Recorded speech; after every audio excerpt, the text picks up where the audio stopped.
მოგესალმებით. ვაგრძელებთ ჩვენ ღამის ლაივებს მესამე ეპიზოდია ჩვენი მეორე სეზონის და დღევანდელი ლაივი იქნება გაგრძელება იმისა, რაზეც ჩვენ ვილაპარაკეთ წინა დღეებში, წინა ორ ეპიზოდში. გავაგრძელებთ იმის განხილვას თუ როგორ ჩამოყალიბდა ის, რასაც ჩვენ ვეძახით სახელმწიფოს.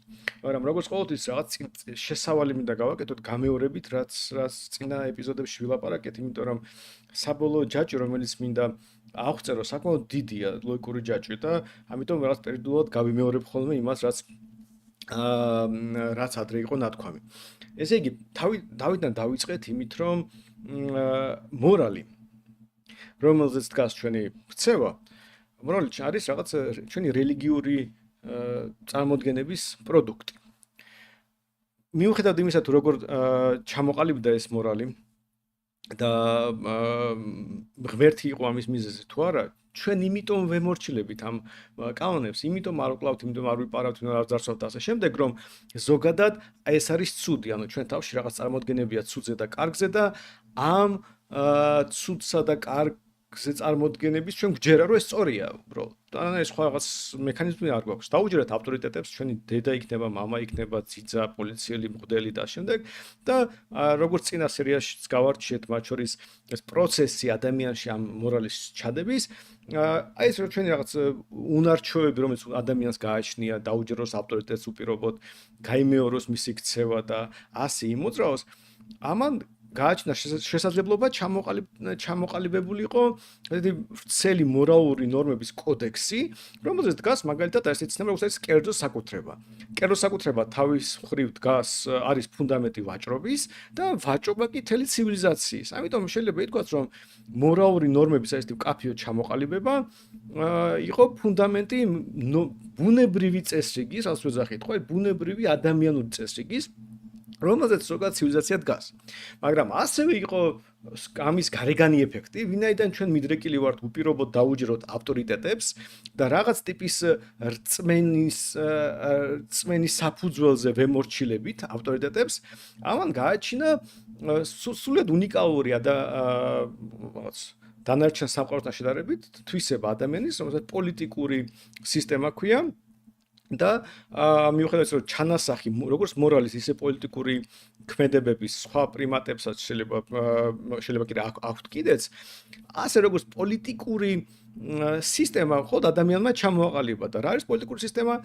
ეს არის იგივე წყაროზე დაყრდნობით, ანუ ადამიანის წმენა რაღაცაში, ღმერთის პირობითად, კონკრეტული ღმერთის და ამის ექსპლუატაცია იმისთვის, რომ ადამიანები მართვა, ანუ ადამიანები ევოლუციურად რომ წაართვა სხვა რესურსები, დაიმორჩილო და საკუთარი გენების გავრცელების ალბათობა ამით გაზარდო. ანუ მარტივად რო ვთქვა, ადამიანი ჯერა ღმერთის და ამიტომ იცის რომ მკვლელობა ცუდია და არ კლავს, ამასობაში ვინაიდან ადამიანს ჯერა ღმერთის, ის უჯერებს მღვდელს, რომელსაც რაღაც პირდაპირ კავშირი აქვს ღმერთთან და როცა მღვდელი ეუბნება ადამიანს, რომ იცი რა, აი ღმერთმა მითხრა რომ ეს კაცი მეფეა და უნდა დაემორჩილო, ადამიანს რომ ნუ კაი ღმერთის წამს, მღვდელს აგერ ღმერთთან ურთიერთობები აქვს, ამან მითხრა რომ ამ კაცს უნდა დავემორჩილო და ვემორჩილებ. ცოტა პრიმიტივიზაციას კი ვაკეთებ, მაგრამ პრინციპში არც ისე შორს არის იმისგან, როგორც ადამიანები რეალურად იქცევიან. მაგრამ ის პოლიტიკური სისტემა, რომელიც გვაქვს, არის შინაარსობრივად მექანიზმი, როგორ ვაიძულოთ ადამიანებს გააკეთონ ის, რაც მათ არ უნდათ რომ გააკეთონ. ანუ ამორალური რაღაც არის სინამდვილეში, ანუ პოლიტიკური სისტემა შეიქმნა იმისთვის, რომ მორალი დავარღვიოთ. და წამოგიდე ერთი და იგივე წყარომ გააჩინა ორი განსხვავებული ურთიერთსაწინააღმდეგო, ასე ვთქვათ, ელემენტი ჩვენი ცხოვრების. ერთი მორალი, რომელზეც დგას ცივილიზაცია, ჩვენი ბუნებრივი წესრიგი, რომლის მეშვეობით ჩვენ ვაჭრობთ, ერთმანეთთან მშვიდობიან ურთიერთობებს ვაწყობთ და მეორე მხრივ პოლიტიკური სისტემა, რომლის მეშვეობით ჩვენ ერთმანეთს ვაიძულებთ გავაკეთონ ის, რაც ადამიანებს არ უნდათ. ანუ ვძალადობთ მათზე, ოღონდ ამ შემთხვევაში არა პირდაპირ გაგებით, ძალის გამოყენებით, არამედ ირიბად აი ესეთი შთაგონებით თუ სხვა ტიპის იძულებით. და ვინაიდან ამ ორივე ელემენტს ჰქონდა ერთი და იგივე წყარო, ეს ორივე ელემენტი ვითარდებოდა რაღაცნაირად სინქრონში. ანუ შეიძლება ზოგ შემთხვევაში ძალაუფლება გაფართოებული იყო უფრო სწრაფად, ანუ პოლიტიკური სისტემა უფრო აგრესიული გამხდარი იყო, ზოგ შემთხვევაში პირიქით. ამიტომ ჩვენ წარსულში შეიძლება დავინახოთ ძალიან ესე ტირანიული სისტემები, სადაც ადამიანის თავისუფლებას და ღირსებას დიდ პატივს არცემენ. ამ პირიქით ძალიან, ასე ვთქვათ, ნუ კეთილგანწყობილი მმართველები და იმპერატორები და მეფეები, მაგრამ შინაარსობრივად ეს სისტემები მაინც რაღაცნაირად სინქრონში ვითარდებოდა. მაგრამ ეს არის ვერტიკალური მმართველობის სისტემა. ამის გარდა არის ჰორიზონტალური მმართველობის ამბავი, როცა სხვა ტომები ერთმანეთს ებრძვიან და იმორჩილებენ. ესეც გავარჩიეთ, ანუ ერთი მხრივ პოლიტიკური სისტემა ვითარდება ვერტიკალურად, ანუ ადამიანები, თქვათ, ერთმანეთს თავისი ჯგუფის წევრს იმორჩილებენ და აკონტროლებენ, ამისთვის იყენებენ ამ საკრალიზაციას ხელისუფლების, რომ მეფე ღმერთისგან არის. და მეორე მხრივ სხვებს იპყრობენ. აქაც იგივე მექანიზმი მუშაობს, დაიპყრობენ ადამიანებს, მე ეტყვიან რომ აქ აგერ სწორი ღმერთი, ხო დააჯერებენ რომ ეს არის სწორი ღმერთი, მე ამ სწორი ღმერთს თავისი მღვდელი ყავს, მღვდელი ამბობ რომ ეს არის სწორი მმართველი და აბა დაემორჩილე. ანუ თუ თავდაპირველ ეტაპზე დაპყრობილი ადამიანები ემორჩილებოდნენ, იმიტომ რომ ნუ დაიპყროს ფიზიკურად აიწვეს რაღაც გაეკეთებინათ, რაღაც ეტაპზე მე ასიმილაციის შედეგად ყალიბდება საერთო მითოლოგია, ანუ ერის, რასაც მოგვიანებით ჩამოყალიბდა როგორც ერი ხო, რა საერთო მითოლოგია, რომლის ფარგლებში თანაცხოვრობენ ამ მმართველებთან. ამიტომ როცა ერთი ჯგუფი დაიპყრობდა მეორე ჯგუფს, ის არა მარტო დაიპყრობდა ამ ადამიანს, არამედ რაღაცნაირი ან პირდაპირ თავს მოახვევდა თავის რელიგიას, ან რაღაც ასიმილაციას, მაგალითად რომის იმპერიაში უშენოდათ, რომ რაღაც ასიმილაცია მოხდარიყო, მათ სხვების ღმერთებიც თავის პანთეონში წაიყვანათ, მაგრამ საბოლოოში ასიმილაცია ხდებოდა ღმერთის და რელიგიის და ამის მეშვეობით იწყებოდა, ასე ვთქვათ, ხდებოდა აწყობა ამ პოლიტიკური მმართველობის სისტემის. ეს იყო რაც ჩვენ წინა ორ ეპიზოდში გავიარეთ, ანუ როგორ ჩამოყალიბდა ეს ყველაფერი. მაგრამ რაღაც ეტაპზე ეს სისტემა იცვლება და ჩვენი დღევანდელი, თქო, თემა არის, მთავარი თემა არის ის, რომ ნახოთ აი ყველაზე გარდამტეხი მომენტი კაცობრიობის ისტორიაში. შეიძლება უფრო მნიშვნელოვანიც კი, ვიდრე ბევრი სხვა ისტორიული მომენტები, იმიტომ რომ თუ მთელი წინა ისტორია კაცობრიობა რაღაც ერთგვაროვნად ვითარდებოდა, ანუ ნელ-ნელა ყალიბდებოდა სოფხედველობა ადამიანების, რომელიც აჩენდა რაღაც მორალურ ნორმებს, ყალიბდებოდა პოლიტიკური სისტემები და ეს სინქრონში მიდიოდა, რაღაც მომენტში მოხდა ამ სინქრონიზაციის დარღვევა. და პოლიტიკური სისტემა და მორალურ ნორმების, რა თქვა, განვითარება მოწყდა ერთმანეთს. და რა იყო ამის წინაპირობა? ჩვენ თავიდან ესეთი საკითხი, რომელიც ჩვენ გავარჩიეთ, იყო ლორენცეტის ნახატი იყო, სადაც კარგი და ცუდი მმართველობა ასახული და რა იყო ამ კარგი და ცუდი მმართველობის დამახასიათებელი, რომ ზოგადად იმ პერიოდში, რაღაცა შუა საუკუნეებში, რაღაც თუ არ მეშლება მე-13 საუკუნეზე ამ შემთხვევაში საუბარი, მაგრამ რაღაც პერიოდია, როცა კარგი მმართველი არის ის, ვინც ქრისტეს კანონებს იცავს და ცუდი მმართველია, ვინც ამ ქრისტეს კანონებს არ ხვევს. და როგორ შეიცვალა ეს ყველაფერი? წარმოიდგინეთ, რომ რაღაც ეტაპზე, ვინაიდან აქ ძალიან მნიშვნელოვანი დათქმა უნდა გავაკეთო კიდე, რომ ზოგადად კაცობრიობის ისტორიაში არაფერი არ ხდება ერთბაშად, არ ხდება ხოლმე რაღაც ნახტომისებური განვითარებები ძალიან იშვიათია. როგორც წესი, ნებისმიერი მნიშვნელოვანი იდეა იქნება თუ ეს სოფხედელური ცვლილება ნებისმიერ ასეთ რამეს მოყვება, როგორ გითხრათ, რაღაც მრავალ საუკუნიანი ზოგ შემთხვევაში დისკუსიები, დებატები და ასე შემდეგ. ამიტომ ჩვენ როცა რაღაც ვამბობთ, რომ ეს რაღაც მოხდა ამ საუკუნეში, მაგალითად, იგულისხმება, რომ პრინციპში მანამდეც ხდებოდა. არც ერთი დიდი თეორია თუ კონცეფცია ვაკუუმში არ გაჩენილა. მაგრამ, პირობითია, ამიტომ ყველა ეტაპი, მაგრამ რაღაც ასე ვთქვათ, ბმა ამ პერიოდებს ბუნებრივად აქვს. მაგრამ რა არის თავარი ბმა? წარმოიდგინეთ, რომ ევროპა არის რაღაც ბევრი პატარა ასეთი ძარცველების მიერ დაკავებული ტერიტორია. რო შეხედოთ ევროპის რუკას, თქვენ ნახავთ, რომ ეს არის უბრალოდ ვიღაც ძარცველები, რომელსაც თავისი ტერიტორიები დაითრიეს და ძარცვავენ რა, მეტი არაფერი, მეფეები ქვია უმეტესწილა ამ ხალხს. არის და ამათი ძალაუფლება ფაქტობრივად დგას რომის პაპზე. ან სხვა თუ კათოლიკურ საყოველთაოს არ ავიღებთ, სხვა ეკლესიებზე, მაგრამ საბოლოო ჯამში რელიგიურ რაღაც სულიერ თქვა ავტორიტეტებზე რომლებიც ეუბნებიან ხალხს, რომ ხალხო თქვენ ესე ღმერთის გჯერა გწამთ, ამიტომ მე ღმერთის წარმომადგენელი ვარ და აგერ ეს მეფეა თქვენი მეფეო. ანუ ამ მეფეს უნდა დაემორჩილოთ. მეფეებიც ჩვენი რად საბოლოო ჯამში ხალხს ძარცვავენ. მაგრამ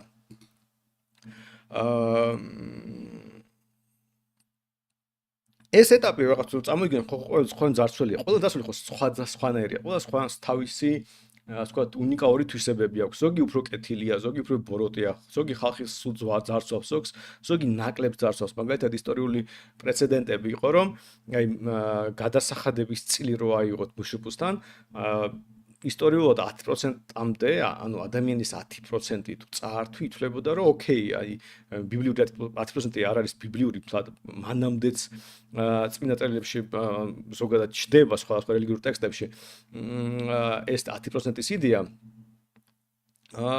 და მაგრამ იყო პრეცედენტები, როცა 60%-მდე დადიოდა ძარცვის მასშტაბი. ანუ ზოგი მართველი ძალიან კეთილი იყო, ასე ვთქვათ. და ზოგი ძალიან ტირანი იყო და ის პირდაპირ ძარცვავდა ხალხს და რაღაც კლავდა და ამ შემდეგ. მაგრამ რაღაც გაგებით ყველა ქრისტიანი იყო. ანუ იმიტომ რომ ეხლა გასაგებია რომ ანუ მე რომ ვამბობ რომ ღვთლები ან რა რომის პაპი ეუბნებოდა რომ ხალხს რომ ეს მეფე კარგი მეფეა და მას უნდა დაემორჩილო, ცხადია რომ ძალიან ბევრ ადამიანს ესმოდა რომ ეს ყველაფერი რაღაცა ფიქციაა. რომ რიტუალები სამდროს არაფერი კავშირი ღმერთთან არის, რომ რაღაც პოლიტიკური მოლაპარაკები ხდებოდა ვაჭრობა ჩვეულებრივად მართველებსა და რომის შორის და ასე შემდეგ და ასე შემდეგ და შემდეგ. ამიტომ რაღაც დონეზე ხალხმა იცოდა რომ ნუ ზედა ეშელონში ყოველთვის უტყუილია, იმიტომ რომ რავი ჩვეულებრივად ხალხს ძარცვავდნენ და იყვნენ ბედნიერად. მაგრამ ნუ თავარია რომ ხალხ ვისაც ძარცვავენ ისინი არ ყოფილი იყვნენ, ასე ვთქვათ, იმათ არც ოდნავ რა ხდება, თორე ვინც ძარცვავს, როგორც წესი ყველაფერს მშვენივრად ხდება ხოლმე. ხო და აი ხალხი ასეთ უცნაურ გარემოში კი არის, ძარცვავენ, კითხვა თუ გავეშტება, მიმართავენ ღვთელს და ღვთელი ტყვის რიგზე არის, ასე ღმერთმა თქვაო და ნუ ნერვიულობა, ზედმეტი კითხვები არის საჭირო, თორე დაგწვავთო და ასე შემდეგ.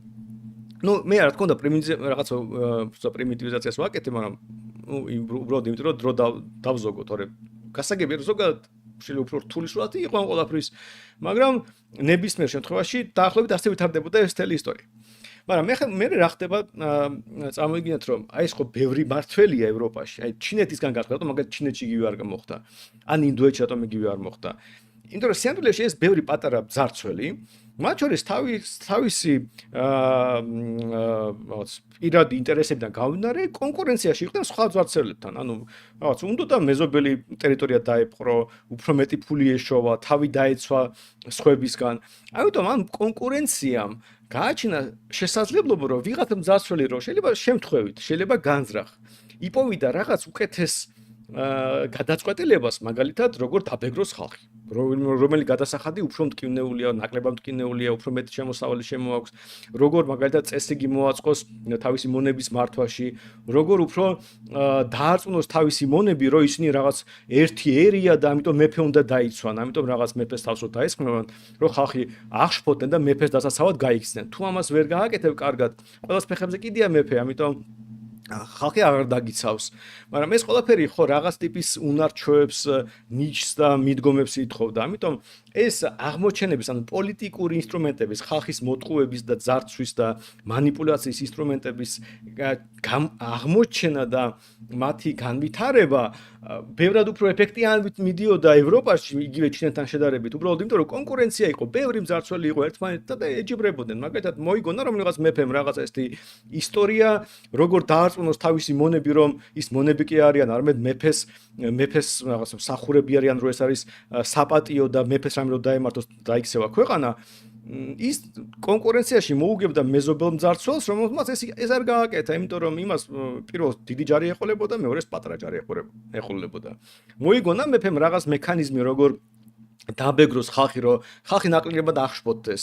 მას გავიშდებოდა მეტი ფული, მეტი ჯარი ეყოლებოდა და უფრო მარტივად დაიპყრობდა მეზობლებს. და ასე შემდეგ და ასე შემდეგ. ამიტომ რაღაც გაგებით ეს ტერიტორიები კონკურენციაში შედიოდნენ და ამ ტერიტორიებზე ზოგი აღმოჩნდებოდა უფრო წარმატებული, ზოგი ნაკლებად წარმატებული.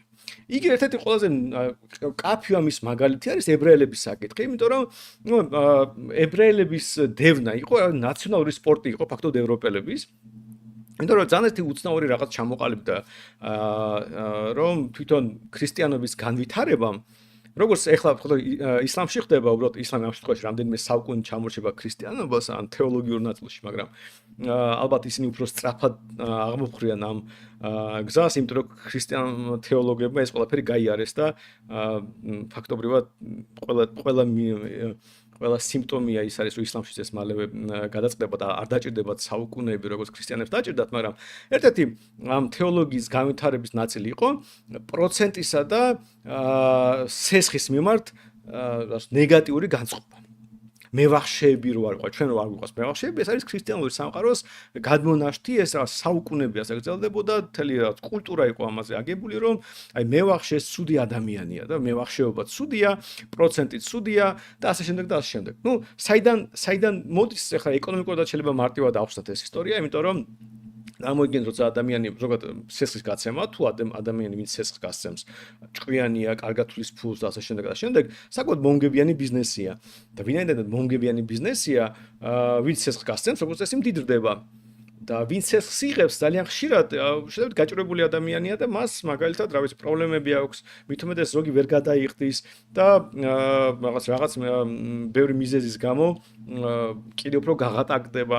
ამიტომ ძალიან ერთი ადამიანი რა არის რომელიც სესხს გასცემს და მდიდრდება და ბევრი მისი კლიენტია რომელიც ღარიბია ან გაღარიბდა ან თვად ცხოვრება დაინგრა და ბუნებრივია რომ შურის ამბავი არის ერთ-ერთი ფუნდამენტური პოლიტიკაში. თუ გახსოვთ თავიდან რომ დავიწყეთ პირველ ეპიზოდში იქ რომ ორი პრიმატის კაპუცინის მეგონი თუ არ მეშლება ვიდეო რო იყო რომ ერთს რომ ყურძეს აძლევდნენ და მეორეს კიტრს.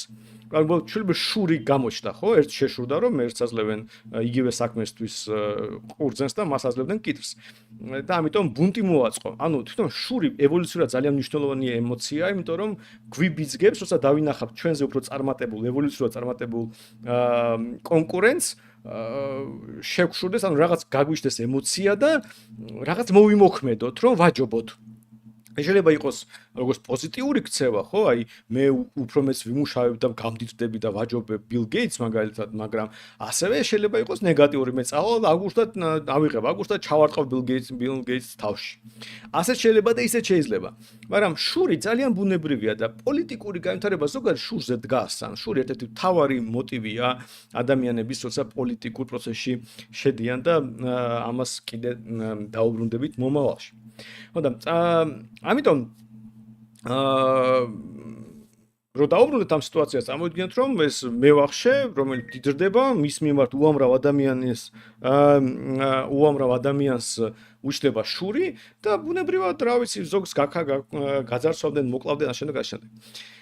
ხოდა ამიტომ ეს მევახშეობა ზოგადად ძალიან ტკივნეული საკითხი იყო, მით უმეტეს რაღაც ეს ინსტიტუტები კაპიტალიზმის ჩამოყალიბებული ბოლომდე არ იყო, ბევრი ბუნებრივად თაღლითი აღმოჩნდებოდა და ასე შემდეგ. და ამიტომ ზოგადად ეს იყო აღქმული როგორც ცოდვა ქრისტიანობაში.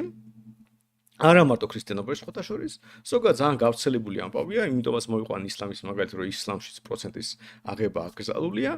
და ასე შემდეგ და შემდეგ, მაგრამ რა მოხდა? ვინაიდან ქრისტიანებმა აუკრძალეს საკუთარ თავს მევახშეობა, ებრაელებმა ბუნებრივად დაიკავეს ეს ნიშა და თან დაიკავეს გამოც რომ მონოპოლიური მდგომარეობა დაიკავეს და როცა ყველაზე მომგებიანი ბიზნესი ფაქტობრივად რაც სამყაროში არსებობს ანდეს მონოპოლი რო ებრაელებს, ბუნებრივად ებრაელები გამდიდნენ და ებრაელებმა სიამოვნებით ასე ვთქვათ აითვისეს ეს სფერო.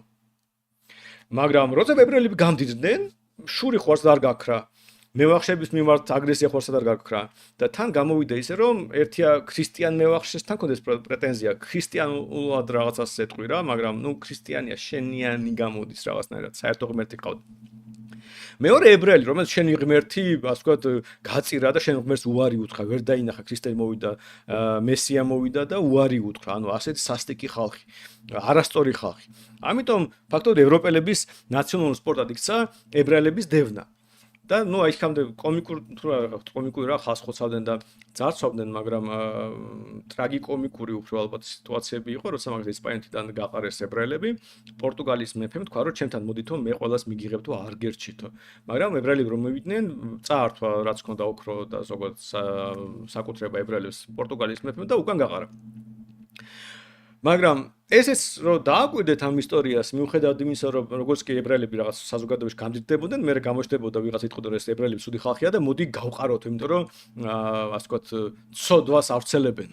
ოღონდ გაყრის დროს არ ავიწყდებოდათ, რომ ის ოქრო, რომელიც ცოდვით დააგროვეს, წაერთვათ. ამიტომ რომ საბოლოოში, რა თქმა უნდა, ებრაელების ძარცვა იყო მიზეზი და არა რაღაც რელიგიური მოსაზრებები. როგორც ასია პოლიტიკური სისტემა დაწყობილი, ეს იგივე ამბავია, მართლობა ძარცვაზე, ანუ მართველები, მეფეები ძარცველები არიან, ჩვენი ძარცველები არიან, უბრალოდ რაღაცას რიტუალები მოაწყეს, ასეთი პირველი მეფე, მეორე მეფე, ასეთი მეფე, ისეთი მეფე, ასეთი ჩაცმულობა, ისეთი ჩაცმულობა, მაგრამ უბრალოდ ძარცველები არიან, რომელიც ხალხს ძარცვავენ, უბრალოდ ხალხს ატყუებენ, რომ აი ღმერთმა თქვაო რა და ნუ მღვდლებთან კარგი თბილი ურთიერთობები აქვს, მღვდლების ადასტურებენ, რომ კი ღმერთმა ეს თქვაო და უბრალოდ იგივეს ავრცელებენ მე ზოგადად სხვა ადამიანებზე, იმიტომ რომ ებრაელების გაძარცვა უნდათ. რავი, ახლა შეიძლება მიხვიდა და გადაარცო, მაგრამ მაშინ ძარცველი გამოდიხარ. ასე შეიძლება თქვა, რომ ესე იგი ცუდი ხალხია, ღმერთთან ჩვენ ღმერთთან არ არიან კარგად, ამიტომ სრულიად სწორი იქნება ჩვენი რელიგიიდან გამომდინარე, ეს ხალხი გავყაროთ. ნუ რა თქმა უნდა, მოქროთ წავართვათ.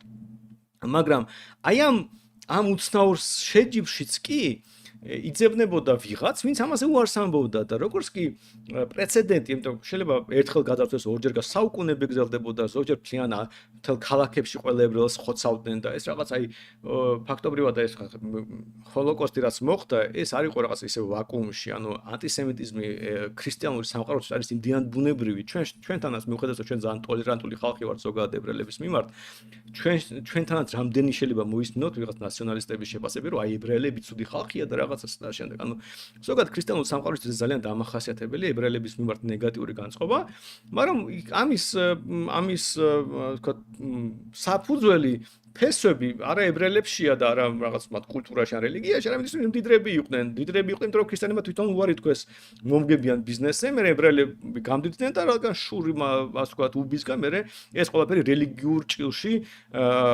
განხილული იყო ასე ვთქვათ და ძარცვა გაიმართლებინათ რელიგიურად. თორე სიამდვილეში უბრალოდ ჩვეულებრივად ფული უნდოდა ხალხს. ხო. და ესე იგი ეს რომ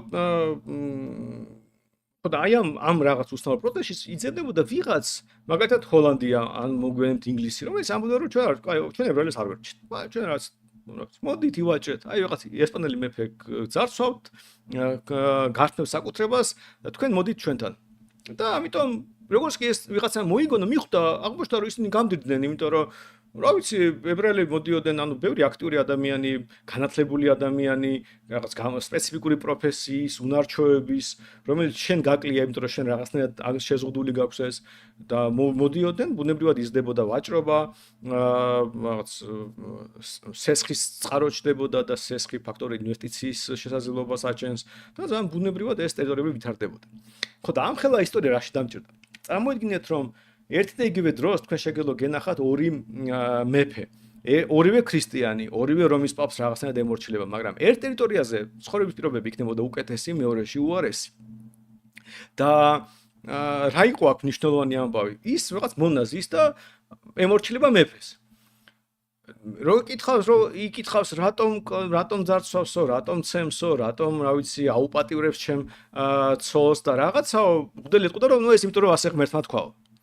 მაგრამ მე გაიხედავდა მეზობელ ტერიტორიაზე. სადაც იგივენერი ისე ვიღაც ღმერთმა უთხრა რომ ის მეფე არის, მაგრამ იქ რაღაც ნაკლებს ძარცვავენ, ნაკლებს აუპატიურებენ, ნაკლებს ზალადობენ, ამიტომ ბუნებრივად ჩნდებოდა კითხვა თუ ორივე მეფე ქრისტიანია, რატომ რატომ უკეთესი არის ცხოვრება? ანუ სიამდვილეში რაღაც ტიპის ეკონომიკურ განვითარებამ ადამიანებს უბიძგა დაესვათ კითხვა, რატომ? და ეს არის საკვანძო ამბავი. როგორც კი მონა სვავს კითხვას, მე შენ რატომ გემორჩილები? გახსოვთ კობახიძეს რო საუბრობთ, კობახიძეს რო კითხვა დავსვათ, შენ ვინ ხარ რო გემორჩილები? ყველაფერი იშლება. მთელი მუღამი პოლიტიკური სისტემის არის, რომ ადამიანმა არ დასვას კითხვა, რატომ ემორჩილება. მთელი იდეა პოლიტიკური სისტემის არის ის, რომ მონები დარჩნენ მონებად და როცა ის ამოწევს თავს და შენ რატო გემორჩილებიო, იქ მე ხალხი უტუდო უნდა ამუშავდეს მთელი სისტემა, რომ ოპ რას ნიშნავს ეს კითხვა დასვიო, იმიტომ რომ შენ აუცილებლად უნდა ემორჩილებოდიო. მაგრამ აი ამ კითხვაზე თუ ეხლა ძალიან მრავალფეროვან პასუხს მიიღებ და მონას ეს ძალიან ხალისხიანად იჭერენ თანამედროვე პირობებში, მაშინ ძალიან პრიმიტიული პასუხი ქონდათ ღმერთიო რა, ღმერთიო, იესო ქრისტეო, აგერო ეკლესიაო, იქ ღვდელი აქ. და ამიტომ ეს არც კარგად მუშაობდა. რაღაც მომენტში ამან დაიწყო დანგრევა, ანუ ამ საკრალიზაციის სტრუქტურამ, როცა ვიღაც გლეხი სოფელში მიწას ამუშავებს, იქ ვიღაც ბატონი ყავს, რომელიც რავის მისოს აუპატირებს, მის შულს ჯარში მიყავს, კლავს, მას წემს, ძარცვავს რაღაცა და ეს საწყალი გლეხი აწევს თავს, რატომო? იქ ღვდელი ეტყვის, ოპ ღმერთიო, თუ ასე თუ არ დაუჯერებ ახლა ამ ფეოდალსო, ჯოჯოხეთში მოხდებიო. აუ, ჯოჯოხეთიო და გააგრძელებს წვალებას. მაგრამ რაღაც მომენტში ეს კითხვა ჩდება, ყველას არ უჩდება, ყველას ერთდროულად არ უჩდება, სხვა საზოგადოებაში სხვადასხვანაირი ინტენსიურობით ჩდება ეს ყველაფერი, მაგრამ ეს ჩდება. და ეს რო ჩდება, ადამიანები იწყებენ ფიქრს. მაგრამ ეს ფიქრის და ეს კითხვებიც ასევე ვაკუუმში არ გაჩნდა. ამ ფიქრებს და ამ კითხვებს საფუძველი მათ შორის იყო ბუნებრივად ეკონომიკური და ტექნოლოგიური განვითარება. წარმოიდგინეთ, რომ რაღაც ადამიანები ვითარდებიან მიწის დამუშავებიდან დაწყებული ზოგადად სამყაროს გააზრებაში სულ უფრო მეტი ცოდნა აქვთ.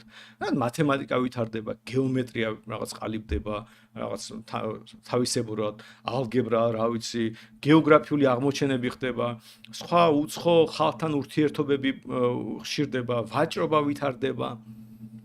და რაღაც მომენტში ადამიანები ხვდებიან, რომ ეს ისტორია რომ ღმერთიო, ღვდელიო, მეფეო, თლად ასე არის. მით უმეტეს ვინც ზემოთ არის, ანუ ღვდელი და მეფე, ისინი კი ეშვენად იციან, რომ ეს არაფერში არის. და ეს ინფორმაცია ნელ-ნელა ვრცელდება თავადებში და ასე შემდეგ. როდესაც ჩვენ საუბრობთ, რომ თავადებმა მოიპოვეს მათ ინგლისში მე-18 საუკუნეში რაღაც დამატებითი თავისუფლება, ეს იმიტომ მოხდა, რომ ისინი შვენად ხვდებოდნენ, რომ არანაირი ღმერთი და მეფე და არაფერში არის. ჩვეულებრივად ძალის ამბავი იყო, მონების მართვის ამბავი იყო, უბრალოდ თვითონ ბარონებმა მოიპოვეს თავადებმა რაღაც ტიპის პრივილეგიები, იმიტომ რომ მეფე იყო სუსტი.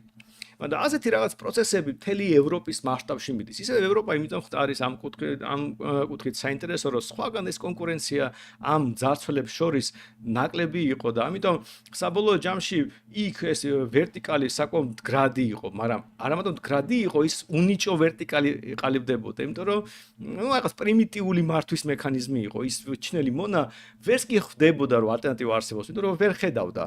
და ევროპელი მონა ხედავდა, იმიტომ რომ აგერ გვერდით რა ვიცი 100 კილომეტრში რაღაც სხვა ტიპის მონები არიან, რომელიც უკეთესად ცხოვრობენ. ამიტომ მას ბუნებრივად კითხვები უჩნდებოდა. ხო და ესე იგი საბოლოო ჯამში ეს კითხვები ჩდება, იმიტომ რომ რაღაც სამყარო ვითარდება. აი ამ განვითარების პროცესში ხდება ერთ-ერთი ძალიან სერიოზული გარდატეხა ამბის. დაახლოებით ისევ და ისე ძალიან პირობითად რო წარმოიდგინოთ, ჯორდანო ბრუნოს ამბავი რო ავიღოთ, ხო ეს რაღაც მე-16 საუკუნეა თუ არ მეშლება. წარმოიდგინეთ, რომ ჯორდანო ბრუნოს ისტორია ძალიან ნათლად აჩვენებს ერთ მნიშვნელოვან ამბავს. სამყაროს გაცნობა, გააზრება ზოგადად განუყოფელი იყო რელიგიასთან. ანუ ზოგადად ჩვენი დამოკიდებულება სამყაროს მიმართ და აღწერა რელიგიურია. რატომ წვიმს ღმერთს ასე უნდა, ან რა ვიცი, რომელიღაც ღმერთი ტიტირის. რატომ ამოდის რაღაც მოსავალი, ხე, რა ვიცი, ან რა ვიცი, ხორბალი, იმიტომ რომ რომელიღაც ღმერთმა ასე გადაწყვიტა. რატომ კვდებით? ღმერთმა გადაწყვიტა და შემდეგ. რამე პრობლემა მაქვს, მეც უნდა მიმართოთ, იმიტომ რომ ღმერთი ჩვენს ზრუნავს და აი ზოგადად აი თელის რომ გადახედოთ პრიმიტიული საზოგადოებების ასე ვთქვათ, სოფხედელობას ყველაფერი ღმერთია რა. და ამიტომ ნებისმიერი მცდელობა რაღაც გაგეგო როგორ არის მოწყობილი, ბუნებრივია რაღაც ამ რელიგიურ კონტექსტში ვითარდებოდა. ამიტომაც ზოგიერთ შეიძლება შემაფერხებელი ფაქტორიც იყო, იმიტომ რომ რაღაც ტიპის მაგალითად აი ალგებრა ძალიან დიდხანს არ ვითარდებოდა ევროპაში, იმიტომ რომ ნული როგორც რიცხვი აკრძალული იყო, ანუ იმიტომ რომ ნული ხო ნიშნავს არაფერს. და არაფერი ხო არ შეიძლება ანუ არაფერი არ შეიძლება იყოს, ასე ვთქვათ, რაღაც უბრალოდ ლოგიკური კონსტრუქცია, მაგრამ მაინც, იმიტომ რომ ღმერთი ხო ყოველთვის არსებობს. ამიტომ არაფერი გულისხმობს ღმერთის უარყოფას, ესე იგი რაღაც სატანისტური რიცხვია. ამიტომ ნოლი რაღაც აკრძალული იყო რაღაც ეტაპში და ალგებრა არ ვითარდებოდა. ამიტომ ალგებრა ზოგადად არაბული სიტყვა ალჯაბრა, ანუ თვლას ნიშნავს და ამიტომ ანუ არაბებმა განავითარეს და იქიდან შემოვიდა ევროპაში ფაქტობრივად, რომ არაბებს ევროპა კაი კიდე განვითარებული იქნებოდა მათემატიკურ ნაწილში. და ამიტომ გასაგებია რომ რაღაც ნაწილში რელიგიური სოხელობა ზღუდავდა მეცნიერების განვითარებას, მაგრამ მაინც ისინი ერთად ვითარდებოდნენ. მაგრამ რაღაც ეტაპზე, მათ შორის იმიტომ რომ თვითონ მეცნიერული ცოდნა დაგროვდა და უკვე მოითხოვებოდა ადამიანს სპეციალიზაცია. ანუ როცა ადამიანი ცოტა ინფორმაციას ფლობს, შეიძლება ცოტა ფიზიკოსი იყოს და ცოტა ქიმიკოსი იყოს, ცოტა, რა ვთქვათ, ეკონომისტი იყოს და ცოტა სოციოლოგი იყოს, მაგრამ როცა ცოდნა გროვდება, ძალიან რთულია ასეთი ფართო სპეციალიზაციის ტიპი იყო და სულ უფრო და უფრო მნიშვნელოვანი ხდება ვიწრო სპეციალიზაცია. და ეხლა ნახეთ რა მოხდა. თქვათ შეხარ ბერი, რომელიღაც მონასტერში ხარ, რაღაცას აკეთებ. ლოცულობ ასე შემდეგ. ასევე გაინტერესებს სამყარო და აკვირდები ვარსკვლავებს და რაღაც ასტრონომიის რაღაც პირველი რაღაც პრიმიტიული ასტრონომია ხარ მარტივად ვთქვა. გასაგებია რომ შენ შეიძლება ეს შეათავსო, მაგრამ იმ მომენტში თუ შენ ასე ვთქვათ ძალიან დაინტერესდები ასტრონომიით, შენ ხო სულ უფრო მეტი დრო უნდა დახარჯო ასტრონომიაზე, მათემატიკაზე, ფიზიკაზე და არა მაგალითად თეოლოგიაზე და წინაწრელის შესწავლაზე. და ეს ძალიან ბუნებრივი ამბავი, როცა სპეციალიზაცია, ანუ ცოდნის დაგროვება, ცოდნის მასშტაბის ზრდა გამოიწვია სპეციალიზაციის საჭიროება, მოხდა განხეთქილება რელიგიასა და იმის, რასაც მე დავარქვეთ მეცნიერებას. ანუ სამყაროს შესწავლა ფაქტობრივად სამყაროს შესწავლა ფაქტობრივად გახდა, როგორ გითხრათ, გაეყო რელიგიურ რწმენას. ანუ ვიღაც ადამიანი იყო დაკავებული ასტრონომიით, ვიღაცა მათემატიკით, ვიღაც რაღაც ქიმიით, ან ის რაც იმ მომენტში შეიძლება დავარქვათ ქიმიას და ვიღაცა თეოლოგიით. ჯორდანო ბრუნოს ისტორია იმიტომ არის მნიშვნელოვანი, რომ ჯორდანო ბრუნო იმიტომ კი არ დაწესდა რომ დედამიწა მრგვალია ან ბრუნოსთან რაღაც ასეთი. სინამდვილეში იქ თუ კი ასე ლამაზი ისტორია, რომ ჯორდანო ბრუნო მეცნიერი იყო და ჭეშმარიტებასთვის გაწირა ცხოვრება, რეალური სამყარო ხო ის უფრო რთულად არის ხოლმე აწყობილი. სინამდვილეში ჯორდანო ბრუნო დაწვეს იმიტომ რომ მან ის ჩაერია თეოლოგიაში. მიმოწერა არსებობს ინკვიზიტორს, ანუ ერთ-ერთ ინკვიზიტორს შორისსა და ერთ-ერთ კარდინალს შორის. კარდინალი წერს ინკვიზიტორს, რომ რატომ ედავებითო ბატონ ჯორდანო ბრუნოსო, მისი თეორია ხო ზუსტად უკეთესად აღწერსო სამყაროსო, ვიდრე არსებული წარმოდგენებიო. რაზეც მიიღებს პასუხს, რომ რა თქმა უნდა, ნამდვილადო ბატონი ბრუნოს, ასე ვთქვათ, წარმოდგენს თეორიები უკეთესად აღწერს პლანეტების გადაადგილებასა და ჩვენ ამაში არ ვედავებით. უბრალოდ, ზოგადად სამყაროს პლანეტებზე. მაგრამ ისო ამაზე დაყნობით ერევა იმ სფეროშიო, რომელიც მისი სფერო არ არისო. ანუ სინამდვილეში იდეა იმაში მდგომარეობს, რომ ფაქტობრივად ეკლესია ამ მომენტში უკვე გაყოფილია მეცნიერებისგან. შეიძლება ძალიან შორს არა, იმიტომ რომ ძალიან ჯერჯერობით ახლოს არიან, მაგრამ უკვე თვითონ ეკლესია მიიჩნევს, რომ მეცნიერება რაღაც სხვა არის, უბრალოდ ჩვენ სფეროში არ ჩაერიო. და მეცნიერები მიიჩნევენ, რომ ის, რასაც თვითონ რაღაც სხვა არის, უბრალოდ ზოგჯერ ერევიან რელიგიურ სფეროში, მაგრამ ეს ორი რაღაც გაიყო. ანუ სამყაროს აღქმა გაიყო და ვიღაცები რელიგიას მიაწვდნენ, ანუ მორალურ საკითხებით დაკავდნენ რა არის სწორი და არასწორი და ვიღაცაები სამყაროს გაცნობით გააგრძელეს. მაგრამ პრობლემა იმაში მდგომარეობს, სინამდვილეში არანაირი მეცნიერება როგორც ასეთი რელიგიისგან და რწმენისგან დამოუკიდებელი არ არსებობს. მეცნიერული სამხედროობა არის ზუსტად რომ ისევ რელიგიური კონცეფტია, რომელიც სინამდვილეში შეიძლება თავისუფლად იყოს თავსებადი ჩვეულებრივ სტანდარტულ რელიგიასთან და არა შეიძლება უნდა იყოს კიდეც.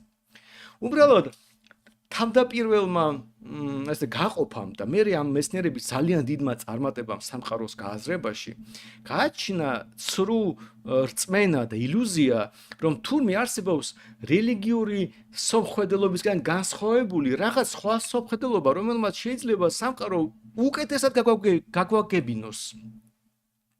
აი ხა ადამიანებს გონიათ რომ მეცნიერი რო ხარ, აი ეს რაღაც ეწინააღმდეგება მაგალითად იმ ტიპებს, რომლებიც რაღაც გძლებს. რომ მაგალითად აი პროფესორი, ფიზიკის პროფესორი ეს რაღაც ისეთი ტიპია, რომელიც სამყაროს იაზრებს რაღაც მეცნიერული კონცეფციებით, ექსპერიმენტებით, რიცხვებით, ფორმულებით, გრაფიკებით და ის მოდელი რაღაც უვიცი ტიპია, რომელიც რაღაც ჯვარს აკეთიკეთ იქნებს და რაღაცას აკეთებს. ანუ ასე არის.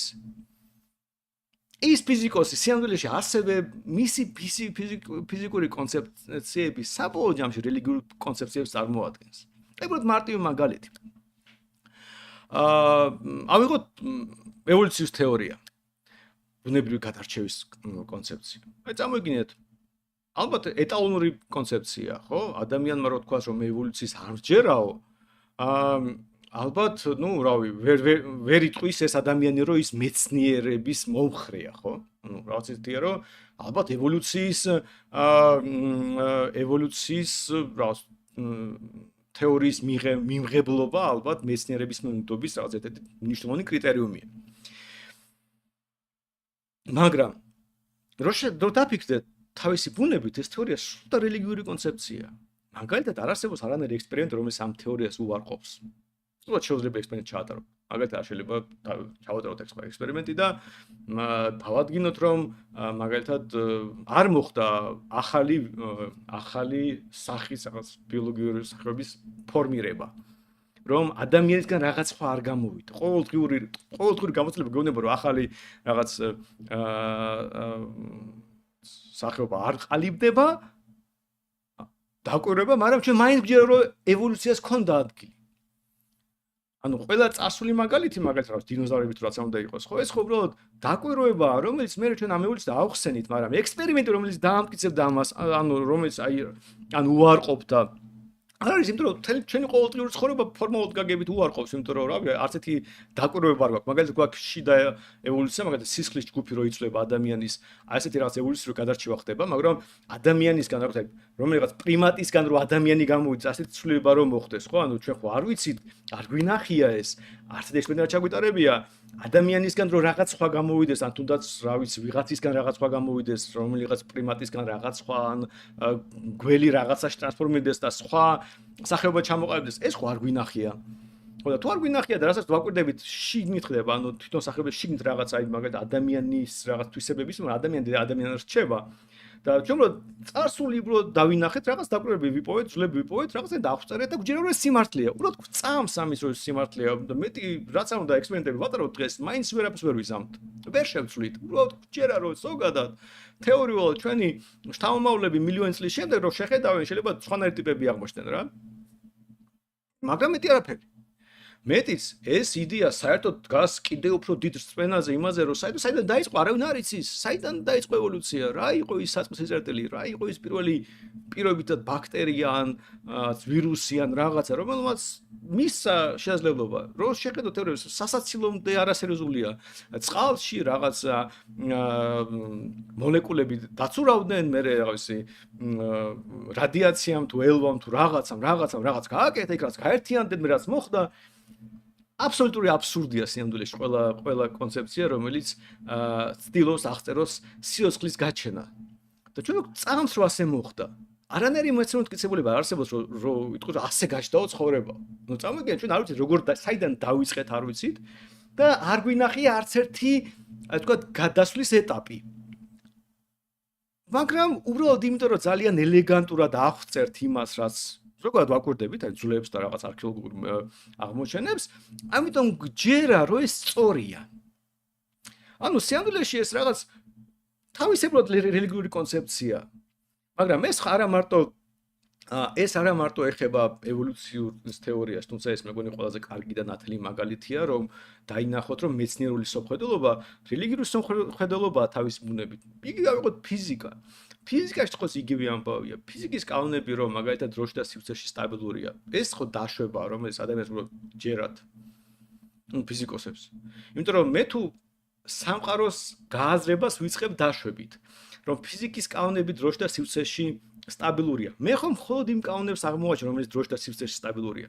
და თუ არსებობენ კანონები, რომლებიც დროში და სივრცეში არ არიან სტაბილური, მე ხო იმათ ვერ აღმოვაჩენ. ან მაგალითად უშუალოდ ფიზიკის კონცეფციებს რომ მიუდგეთ, რა ვიცი, კვანტური ფიზიკა და ფარდობიტობითის თეორია ხო უბრალოდ თავსებადი არის ერთმანეთში. ეხდები თავსებადი არის. ანუ ეხლა თეორია ერთი მეორეს ეწინააღმდეგება და რადგან ერთი მეორეს ეწინააღმდეგება, ან ერთი უნდა იყოს, ანუ ესე რომ მიუდგეთ, მეცნიერულად რომ მიუდგეთ, ან ერთი უნდა იყოს იმათ, ან მეორე, ან ორივეზე უარი უნდა ვთქვა, მაგრამ მაშინ რა დარჩება ფიზიკისგან? თან მაგალითად კვანტური ფიზიკა საერთოდ თეორიაც არ არის სიამდვილეში, ეს არის დაკვირვებების ერთობლიობა, კანონზომიერების გამოყვანა დაკვირვებებით და მაგ პროგნოზი რომელიც კეთდება კვანტურ ფიზიკაში არის ამ კანონზომიერების გაგრძელება. რა ეს კანონზომიერება დავინახეთ, აღწერეთ და ალბათ ეს შემდეგი უნდა იყოს ეტაპი, მაგრამ მთელი ექსპერიმენტების ეს მასა რომელიც ახლა ტარდება, მხოლოდ ერთ მიზანს ისახავს, რომ იქნებ რამე სხვა ვიპოვოთ. იქნებ რამე სხვა არის, იმიტომ რომ ფიზიკოსებს წამთ, რომ ეს აბსურდი, როცა ორი დიდი თეორია, რომელიც ამ სამყაროს ძალიან მნიშვნელოვან ნაწილს აღწერს, ოღონდ ერთი აღწერს მაკრო სამყაროს და მეორე მიკრო სამყაროს და ერთიანი თავსებადი არის, წამთ რომ ორივე რაღაცნაირად სიმართლეა, უბრალოდ რაღაც დიდი სამყაროს ფარგლებში. დიდი თეორიის ფარგლებში. ანუ ფიზიკოსები მუშაობენ იმაზე, რომ ეს ფიზიკა აღმოაჩინონ, რომელიც წამთ რომ არსებობს, იმიტომ რომ ხედავენ, რომ აბსურდს აქვს ადგილი, რასაც ვასწავლიან უნივერსიტეტებში. ხოლო ფიზიკაც სუფთა რელიგიური კონცეფცია თავისი ფორმით რო შეხედოთ, რას აკეთებენ ფიზიკოსები, რა ფუნდამენტი არის რელიგიური, რაღაც რწმენა. და მაგრამ ეს ძალიან გვიან იყო გაცნობიერებული. სინამდვილეში თუ მაგალითად აი როცა ჩვენ ვსწავლობთ მორალზე, აი ჰიუმის კანონი ხო, რომელიც ჰიუმმა რო ჩამოაყალიბა, რომ დაკვირვებებიდან არ შეიძლება გამოიტანო ნორმატიული მსჯელობა, რომ ანუ რაზეც რითან დავიწყეთ, რომ რაც მორალური ნორმა არ შეიძლება გამოიყვანოს დაკვირვებებიდან. სინამდვილეში ზუსტად იგივე, თუ ეს არის თქვა რაღაც რამდენიმე საუკუნის წინ იყო. რამდენიმე საუკუნე დაჭირდათ მეთოდოლოგებს, მეცნიერებს, რომლის აკვირდებენ მეცნიერებას, რომ დაინახოთ, რომ იგივე არის სინამდვილეში მეცნიერებაშიც. და ამას ლაკატოშის შეზღუდვა ქვია საბოლოო ჯამში.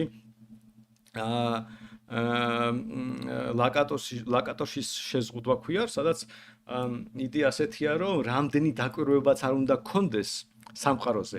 აქედან არ გამომდინარეობს რაღაც კანონი. ანუ სიამდვილეში თეორიებს, რომელსაც ჩვენ ვაყალიბებთ, ჩვენ ვიგონებთ, ანუ წამს რომ ეს სწორია და მაგალითად როგორც ევოლუციის თეორია, ხო, ანუ დარვინმა შეხედა რაღაც ინფორმაციას, რაღაც ცოცხალ ორგანიზმებს, ინფორმაციას ჰქონდა თავში და მათ შორის მამამისის დამსახურებით უკვე საკმაოდ კარგად გადამუშავებული და ჩამოაყალიბა ბუნებრივი გადარჩევის და ევოლუციის კონცეფცია, რომელიც აი მართლა ძალიან გენიალურია ჩემი და ძალიან ელეგანტურია, იმიტომ რომ ძალიან მარტივად ხსნის ძალიან რთულ პროცესებს, მაგრამ მიუხედავად იმისა, უბრალოდ რელიგიური კონცეფცია. პირდაპირ არ გამომდინარეობს დარვინის კონცეფცია იმ დაკვირვებებიდან. უბრალოდ დარვინმა თვითონ, ასე ვთქვათ, რაღაც დამატებითი ნაბიჯი გადადგა და მოიგონა ეს კონცეფცია, რომელიც კარგად აღწერს ამ ისტორიას. როგორც აინშტაინმა მოიგონა თავისი თეორია, ზოგადად აინშტაინის ფარდობიტობის თეორიაა, იმიტომ რომ ის პირდაპირ კი არ გამომდინარეობს დაკვირვებებიდან, არა თვითონ არის თეორია, რომელიც მე დაკვირვებებით, ასე ვთქვათ, მოწმდება, მაგრამ პირველი დაკვირვებების ექსპერიმენტები წინა უარყოფდა ფარდობიტობის თეორია. აინშტაინის ფრაზა არის, რომ ექსპერიმენტი არის რა ისტორიო რაღაც. ეს ხო ჩაწერეს თუმცა სამი ექსპერიმენტი და ორმა უარყო. ფთი შედეგი მისცა, მაგრამ აინშტაინი მაინც თავის პოზიციაზე იდგა. ამიტომ სინამდვილეში რომ შეხედოთ და მე ახლა ამაზე შეიძლება ძალიან დიდი ხანი ვილაპარაკო, მაგრამ თავარი ამბავი და უბრალოდ ალბათ ამაზე მარტო ამაზე შეიძლება მთელი რავი წელი ილაპარაკო, როგორ ვითარდებოდა მეცნიერება, მაგრამ მე გირჩევთ ლაკატოშის და ფაიერაბენდის ციგნებს მე ჩავწერ, იქ ძალიან დეტალურად არის მით უმეტეს ეს ორი ტიპი ერთად ასწავლიდნენ ლონდონში და ძალიან მეგობრები იყვნენ, მიუხედავად ერთმანეთს ვერ იტანდნენ იდეოლოგიურად, მაგრამ მეგობრები იყვნენ.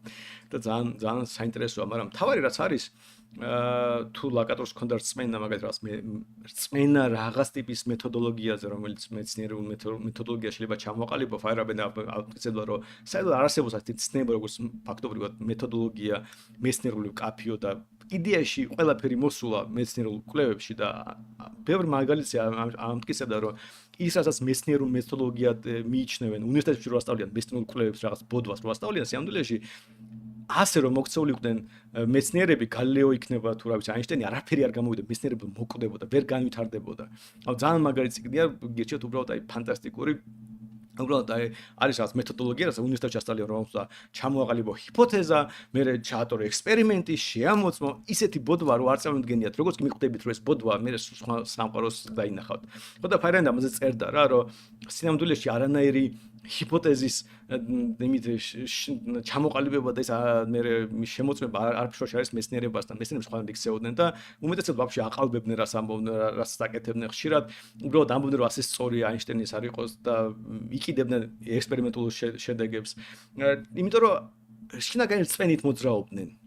და აი მაგალითად ლაკატოში მიხვდეთ ეწინააღმდეგებოდა ფაირაბენს ასეთი და ტომას კუნსაც აი სხვადასხვა გვარად მათ დაახლოებით ერთი ვიდეო აქვს ჩამოყალიბებული რომ აი მაგალითად მეცნიერული კონცეფციების უარყოფა შეუძლებელი ექსპერიმენტით იმიტომ რომ მეცნიერული კონცეფცია ორი ელემენტისგან შედგება ბირთვი რომელიც რწმენა და რელიგიური კონცეფციაა თავისი ბუნებით და დამხმარე კონცეფციები ექსპერიმენტმა შეიძლება დაანგრიოს დამხმარე კონცეფცია, მაგრამ ბირთს ვერ ანგრევს. ამიტომ როცა რაღაც თეორია არსებობს, მისი ბირთვი ყოველთვის დაცულია დამხმარე კონცეფციებით და თუ ექსპერიმენტი ჩატარდა და წინამდებობაში მოვიდა ამ კონცეფციასთან, ეს დამხმარე კონცეფციები შეიცვლება, მაგრამ ბირთვი დარჩება ერთი და იგივე. კლასიკური მაგალითი არის მარქსიზმი. მარქსიზმი რომ მარქსიზმი დგას რაღაცა, პირობითად, ძალიან მარტივად შურზე დგას, ხო, რაღაც მდიდარი ადამიანების მიმართ, მაგრამ იდეა დგას, რომ კაპიტალისტები უწევენ ექსპლუატაციას მუშებს. ასეთი იდეაა რა. ექსპლუატაციის იდეა არის ფუნდამენტური, რომელიც აი ბევრს ჯერა, ზოგს არც იცის ის ჯერა, მაგრამ ამას ასე მოძრაობენ. მაგრამ ეს იდეა როცა ჩამოაყალიბა მარქსმა, უკვე იყო უარყოფილი, იმიტომ რომ იმ მომენტში ინგლისელი მუშები უფრო სწრაფად მდიდრდებოდნენ, ვიდრე მათი დამქირავებლები. მაგრამ ამის გამო მარქსიზმზე უარი კი არ თქვეს. ითქვა მხოლოდ უარი დამხმარე კონცეფციაზე, რომ ესო ინგლისში იმიტომ ხდებაო, რომ ინგლისიო კოლონია არისო, ის ძარცვავს ინდოეთსო, ამიტომ ინგლისელი მუშები დიდრდებიანო, რადგან ინდოელებს ძარცვავენ. მაგრამ მერე რომ განვითარდა ეს სიტუაცია და აღმოჩნდა რომ კოლონიები და ყოფილი კოლონიები უფრო სწრაფად ვითარდებიან, ვიდრე მეტროპოლიები, აქ ხონდა უარყოფილი ყოფილიყო მარქსიზმი, მაგრამ მერე თქვეს რომ არაო, ესო იმიტომო რომ სინამდვილეში ახალი ძარცვის მეთოდები შემოიღესო. ეხლა დიდი კორპორაციებიო ძარცვენ, ექსპლუატაციას უწევენ ხალხს, რომ იმით რეკლამას უკეთებენ და კოკა-კოლას ძალით აყიდნენ. ხო, და ნუ აი ასეთი, ანუ რომ შეხედოთ მარქსიზმი მიუხედავად არასდროს არ ასე ვთქვათ, მტკიცდებოდა ფაქტობრივი მოცემულობით, სულ ცოცხალი იყო, იმიტომ რომ სულ ახალ რაღაც დამხმარე კონცეფციას იყენებდნენ. იგივე როგორც მაგალითად კომუნიზმი, რამდენიც არ უნდა აეშენებინათ, რამდენი ტირანიაც არ უნდა მოწყობილიყო, ხალხი არ დაეხოცათ, კომუნიზმს რო კითხო, ის უბრალოდ ის სწორი კომუნიზმი არ იყო და ის არაფერში არის და ის ნამდვილი კომუნიზმი მომავალში აშენდება. ანუ რა დაკვირვებაც არ უნდა იყოს კომუნიზმი, მაინც ამ დებილობის ჯერა რა. ხო და ანუ ამიტომ სიამდვილეში არანაირი საფუძველი იდეა თეორიული რომ ღდელს უარია თქვა მეცნიერებაზე, მეცნიერებას რელიგიაზე არ იყო, სიამდვილეში არაფერი პრობლემა ამათში არის. მორალური მსჯელობა ადამიანის მოკლა რო ცუდია, დგას რწმენაზე, როგორც ის რომ ევოლუციას ადგილი არის რწმენა და არანაირი პრობლემა ამ რწმენასთან თავსებადობას არ აქვს და შეიძლება ერთი და იგივე ადამიანს ორივე გაეგრძელებინა, მაგრამ ნახეთ რა ხდება. წამოიგეთ ადამიანმა ერთმა აირჩია თეოლოგია და მიყვა ღვთლის კარიერას და მეორემ აირჩია მაგალითად ასტრონომია და დაიწყო რაღაც ფიზიკის შესწავლა, მათემატიკის შესწავლა. რაღაც მომენტში ის ვინც ფიზიკოსია, იმან შეძლო ისეთი რაღაცე პროგნოზების გაკეთებას, მაგალითად სხვა ასტრონომიული მოვლენების იქნება თუ შეიძლება ყოველდღიურ ცხოვრებაში რაღაც ტექნოლოგიური განვითარების ნაწილში ისეთი რაღაცების გაკეთება, რომელიც აი შეიძლება აი მართლა სასწაულად მოეჩვენოს ჩვეულებრივ ადამიანს, ანუ მართლა მეცნიერული მიღწევები იმგვარია, რომ ნუ ყველა გაგებით სასწაულებრივია, რასაც მეცნიერები აკეთებენ. თვითონ რომ დაფრინავს ეს ხო ძალიან მაგარია, რომ დაფიქრდეთ ეს რა გენიალური აღმოჩენა, ან რა ვიცი, კოსმოსურ ხომალდებს რო ვაწყობთ უკვე და სადაც მიფრინავთ ან წყალქვეშა ნავებს და ან წამლები რომელიც ჩვენ გვაქვს, რომელიც კურნალობს დაავადებს, რომელიც აზრადაც არავით მოვიდა, ან თუნდაც რა ვიცი, საერთოდ არ შეხედოთ რა. ისაც მეცნიერება აკეთებს, აი ფანტასტიკური რაღაც არის, მართლა სასწაულია. და ამიტომ რაც უფრო მეცნიერება ვითარდებოდა, მით უფრო იზრდებოდა მეცნიერების ავტორიტეტი რიგითი ადამიანების თვალში. და მით უფრო ვარდებოდა ავტორიტეტი ღვთლის, იმიტომ რომ ღვთელი წამოიგინეთ დადის მოძრაობს ამას, აიო, არ უნდა მოკლაო, არ უნდა გაძარცო, არ უნდა იყაჩაღო, ასე მოიქეციო, ისე მოიქეციო. და ამასობაში არის ვიღაც ტიპი, რომელიც ეწინააღმდეგება ამ ღვთლის, თქვა, სოფხედველობის რაღაც მეთოდებს, ანუ ღვთლის სამყაროს გაცნობიერების მეთოდებს, რომელიც ხან მიწის დამუშავებაში დაგეხმარება, ხან წვიმის პროგნოზირებაში, ხან რაღაც დანადგარს აგიშენებს და ხვდები, რომ ეს ტიპი ძალიან ჭკვიანია. მაგრამ მეცნიერებმა, რადგან უარი თქვეს ამ მორალურ ნაწილს, მათი მორალური მხარე ძალიან დასუსტებული იყო.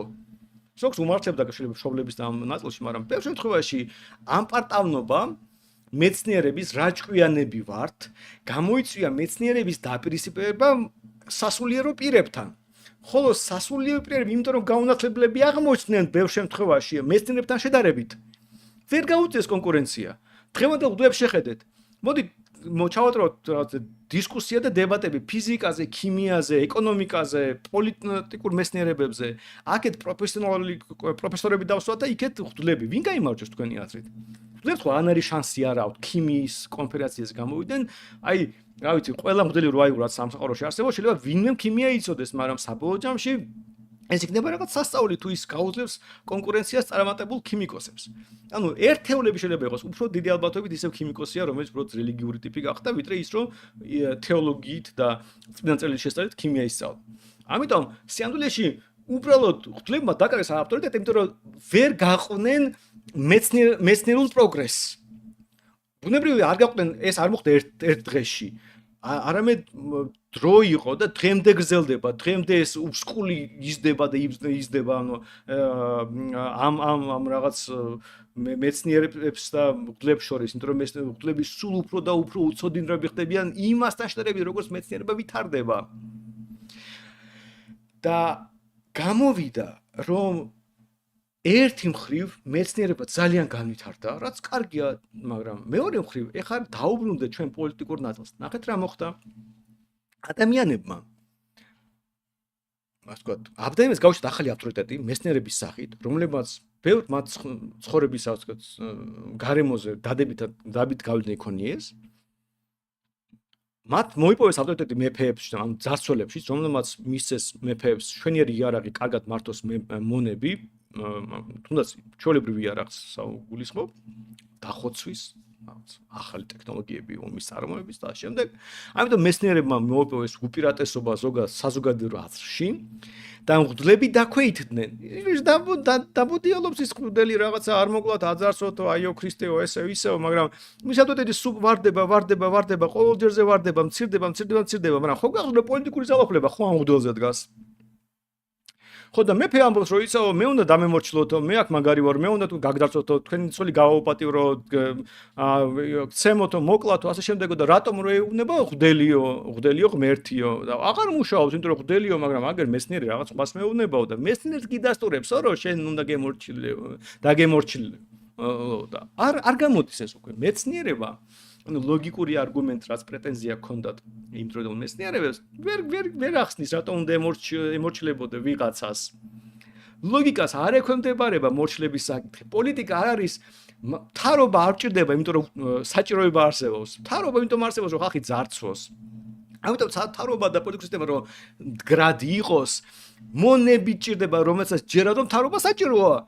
ამიტომ შენ ვერ აუხსნი მონას, რომ იცი რა მაგრა ასწორებს, მე მართველი ვარ და მაგრა მისწორდება, ხან გაგძარცავ, ხან მოკლა, მე შენ რა ვიცი, სადმე ლამაზი ცოლი რო იყო, გაგიუპატივრებ, ან უბრალოდ წაგართმევ, შენ შვილებს ჯარში წავიყო, ან ვიღაცას დავხოცა, მაგრა მისწორდება, მოდი ასე ვიცხოვროთ.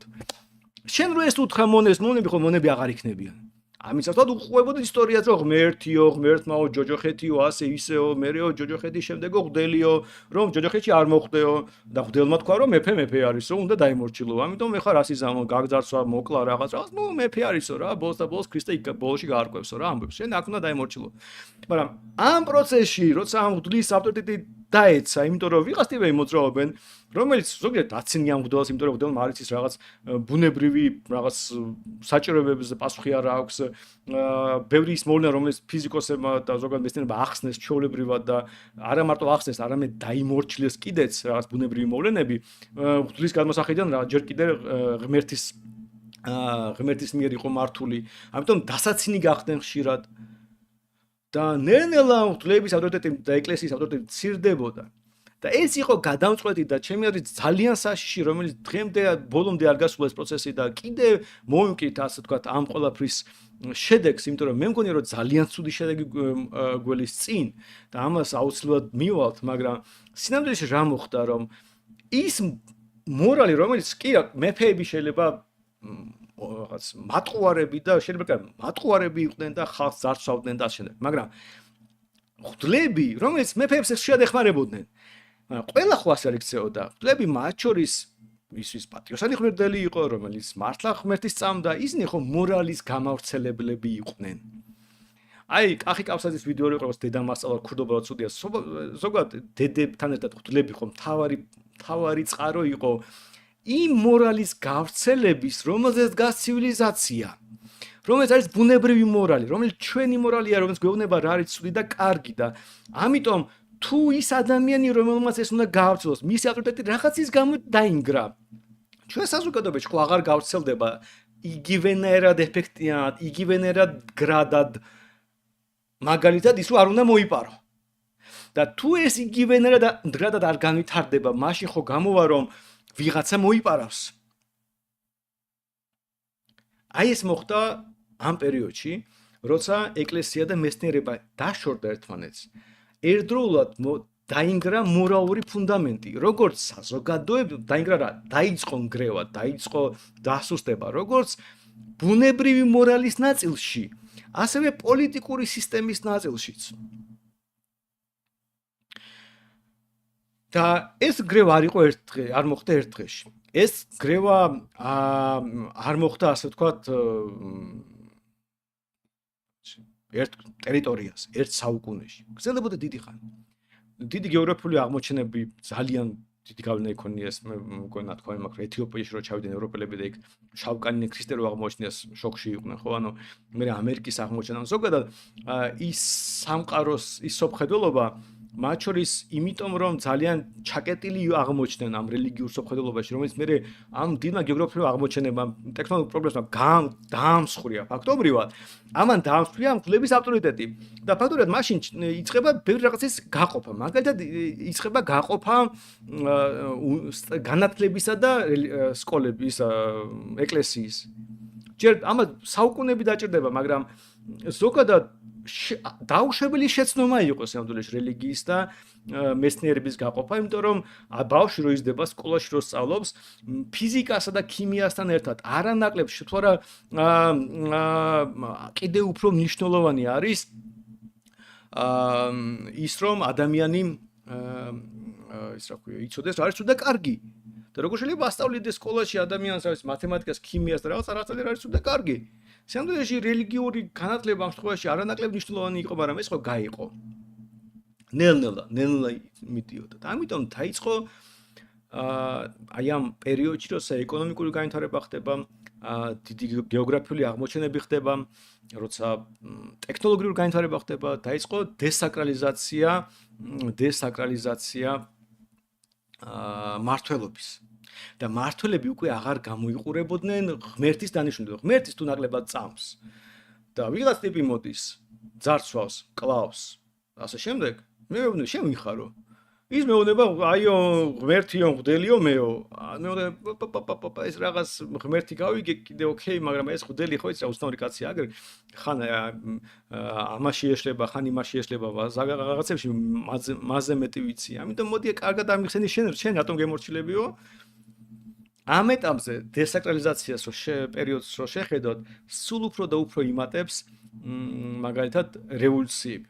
რევოლუციები საერთოდ მანამდე ძალიან სპეციფიკური იყო, ძალიან იშვიათი ხდება და რევოლუცია უბრალოდ არც კი ხდებოდა სიამდვილეში, უბრალოდ ეს იყო სხვა ჯგუფების ერთმანეთთან ბრძოლა, მაგრამ ეს იყო თავადების ბრძოლა, ანუ მონებს, ნუ აი ხა შეიძლება თქვა აჯანყებები ყოფილიყო სპარტაკის არ იყოს რომის იმპერიაში, მაგრამ ეს იყო აჯანყი რა, ძალიან რო აწვალებ მონას და ძალიან რო ავიწრო, შეიძლება იყვიროს, მაგრამ ჯანყია, მას არ ქონდა პრეტენზია პრინციპულ სხვა სამყაროზე. რევოლუციები ზოგადად თანამედროვე მონაპოვარია ადამიანების, მაგრამ ამ მომენტში ხდება აი ეს გრევა ამ საკრალური სისტემის და ადამიანებს სულ უფრო ხშირად სხვავენ კითხვას შენ ვიხარო? შენ რატომ უნდა გემორჩილებოდეო? ხო და საბოლოო ჯამში აქ ასეთი ამბავი ხდება, რომ აი ამ დესაკრალიზაციამ გამოიწვია სრულიად სხვა მართლობითი სისტემის ჩამოყალიბება. რომ ერთი მხრივ ჯერ როგორც სინქრონში ვითარდებოდა მორალური ნორმები და პოლიტიკური სისტემა, ისევე დაიწყო ორივე სისტემის გრევა. ანუ მეცნიერების განვითარებამ დაიწყო მორალური რაღაც ფუნდამენტის გრევა და პოლიტიკური სისტემის გრევაც. მართლობით ძალაუფლება შემცირდა, მაგალითად იტალიური ქალაქ სახელმწიფოები რო შეხედოთ, იქ ომები, აი ხალხ ფეხებზე კიდე მართლების ომები, ერთმანეთში ომობდნენ ორი მართველი, დაქირავებული ჯარი დადგდებოდნენ სადაც მინდორზე, დაიწყებდა ბრძოლა და როგორც კი ერთი მოიპოვებდა მინიმალურ უპირატესობას, მეორე დანებდებოდა, რომ შემთხვევით ზედმეტი ხალხი არ დაეხოცებინათ, რომ ყველას დაქირავებული ჯარი ყავდა. ამასობაში ქალაქის მოსახლეობა იდგა კედელზე სადმე და აკვირდებოდა, ერთობოდა, გართობა ჰქონდათ ფაქტობრივად, რომელი თავადი ახლა გაიმარჯვებს. ანუ არაფერში არ იყო არანაირი პატრიოტიზმი, ერი, რაღაც სამშობლოს დაცვა, რაღაც ეს იყო მომავლის ამბავი, ამჯერ არ არსებობს. არათუ არ არსებობს, ასეთი სისტემა როგორც სუვერენიტეტის კი არ არსებობს. იმიტომ რომ საკმაოდ დიდი ხანი გავა, სანამ ადამიანის ამ მართლობის სისტემა უფრო და უფრო გრევას იწვევს და ამიტომ რომის პაპის ძალაუფლება სულ უფრო და სუსტდება, იმიტომ რომ ძალიან რთულია ეხლა სადღაც გერმანიაში, იტალიაში, ესპანეთში თუ ინგლისში ხალხს აუხსნა ერთდროულად, რომ აი იქ რაღაც რომის პაპია, რომელიც ღმერთთან პირდაპირ კავშირშია და იმან თქვა, რომ შენ უნდა იყო მეფეო. ნუ რთულად მუშაობს ეს ამბავი რა. და ბოლოს ეს გარდაიქნება საკმაოდ მსხვილ კონფლიქტად. თვითონ კათოლიკური ეკლესიის რეფორმაციის შედეგად ვთქვათ ქრისტიანობაში როცა პროტესტანტიზმი განვითარდება, ფაქტობრივად ეკლესიაც კი დასუსტდება ამ ნაწილში და აი ეს ცვლილებები რომელიც ხდება მათ შორის იყო ერთ-ერთი გამოუწვევი ამ რაღაც ეკლესიის გაყოფის. საბოლოოში ეს თარდება იმით, რომ 30 წლიანი ომის შემდეგ ვესტფალის ზავი დაიდება და მე-17 საუკუნეში 1648 წელი პირობითი ზღვარი, მაგრამ აქ ჩდება სუვერენიტეტის ცნება. ანუ სუვერენი მეფე მოიპოვებს დამოუკიდებლობას თვითონ განკარგოს რა გააკეთოს თავის ტერიტორიაზე. ანუ ადრე ვიღაც ძარცველები, მეფეები იყვნენ რაღაც ხალხს ძარცვავდნენ. ადამიანი იტყოდა რატომ ძარცვავო? ისო დიდი კაციო, რომის პაპიო, იმან თქვაო რა, ის იყო მთავარი წარმომადგენელი ღმერთის და ის მერე რაღაც ეპისკოპოსები დემით ამ სიტუაციას მართავდა. მაგრამ ეხლა მისი ძალაუფლება დასუსტდა, ბევრი სხვა მიზეზებით საუკუნეები გრძელდებოდა ეს პროცესი, მაგრამ დასუსტდა, უკვე ხალხს აღარ ჯერა ასეთი პირდაპირ მის, ამიტომ მან ვერ შეინარჩუნა ასეთი მართლობა და ამიტომ თითოეულ მეფეს თავისი პატარა, ასე ვთქვათ, დამოუკიდებელი სივრცის შექმნის უფლება გაუჩნდა. ამიტომ ბევრმა თავისი რელიგიაც კი მოხდეს და თქვენს რომ ჩვენო აი ასეთი რელიგია გვექნებაო. აი რაღაც მაგალითად რაღაც ინგლისის მეფეს რო გაშორება მოუნდა მორიგჯერზე, იმისასაც რომ რომის პაპთან დალაგებული იყო, ახალი რელიგია მოხდა და ამიტომ ანგლიკანური ეკლესია ფაქტობრივად იმიტომ შეიქმნა, რომ გაშორების უფლება უნდა და ბევრი ხალი უნდა და რა რაღაცნაირი და ცოტა კათოლიკური ეკლესია უზღუდავდა ამ ამბავს. ხო, ანუ სიამდვილეში მეფეებმა მოიპოვეს თავისუფლება რაღაც გაგებით, რაღაც დოზით მაინც, ზოგ შემთხვევაში მეტი, ზოგში ნაკლები, თვითონ განკარგონ თავისი მონების ბედი. რომის პაპისგან დამოუკიდებლად. ამას დაერქვა სუვერენიტეტი. სუვერენის უფლება, ანუ სუვერენი არის ადამიანი, რომელიც ამ თავარი ძარცველი, რომელიც აი თვითონ ხოდავს, აი იქ რაღაც თქვა ბავარიაში არის სუვერენი, რომელიც ბავარიის რაღაც პრინცი თუ ვინც არის, რომელიც იქ ხალხს ძარცვავს. და ამიტომ რომის პაპ რაღაც თავისით მოძრაობს რა, უკვე თქვა ისეთი მნიშვნელოვანი არის. თუმცა ბავარია კათოლიკური იყო და ამიტომ შეიძლება რომის პაპს უფრო დიდი გავლენა ქონოდა ვიდრე თქვა დანიაში, რომელსაც პროტესტანტული იყო მეტესწილად, მაგრამ რაც არ უნდა ყოფილიყო. ხო და ეს არის სუვერენიტეტი ყალიბდება და ეს არის ფაქტობრივად აი ნომინალურად რო შეხედოთ ამ ისტორიას, აი თუ წყალგამყოფი გჭირდებათ ისე და ესე გავიმეორო რომ ეს ძალიან ხანძლივი პერიოდი იყო. აი წყალგამყოფი რო თუ გჭირდებათ შეიძლება ეს ვესტფალის ზავი ავიღოთ, იმიტომ რომ ამ მომენტიდან დაწყებული ძალიან იზრდება მეფეების ძალაუფლება. იმიტომ რომ მანდრე ის ხო რომის პაპის მიერ იყო შეზღუდული, ძალიან კაფეოდ რელიგიურად იყო შეზღუდული. და აქ მეფემ თქვა, აუ მე ვარო თავი დაწოლი, არავის აღარ მემორჩილება. ამიტომ მეფებმა დაიწყეს ამის მართვა, იმის მართვა, ასე ისე. და ეს შემორჩენილი რელიგიური ლეგიტიმაცია ამაში ხელს გარკვეულწილად უწყობდა, მაგრამ უწყობდა იმ გაგებით, რომ თან პრობლემებს უქმნიდა და ეს პრობლემები გროვდებოდა და სამდრეში არც ისე დიდხანს განვიძალდა ეს რაღაც კარგი პერიოდი მეფეებისთვის, იმიტომ რომ რაღაც მომენტში სულ მალე ერთი საუკუნეში რევოლუციაზე იწყება. ანუ სულ ბუნტი ხდება ადამიანების, იმიტომ რომ ხალხი სულ უფრო ნაკლებად აღიქვავენ, რატომ ემორჩილებოდნენ. მაგალითად ის ცნობილი ლუდოვიკოს ფრაზა რომ მე ვარო სახელმწიფო არის უბრალოდ ტყუილია, იმიტომაც დარჩა ცნობილი ფრაზად რომ ის არის არ იყო ასე. ანუ იმიტომ რომ მართველებმა დაიწყეს ხალხის ანუ მეფეებმა დაიწყეს ხალხის ძარცვა, სხვადასხვა რაღაც თავის ძალაუფლების გაფართოვება ამ ხალხზე.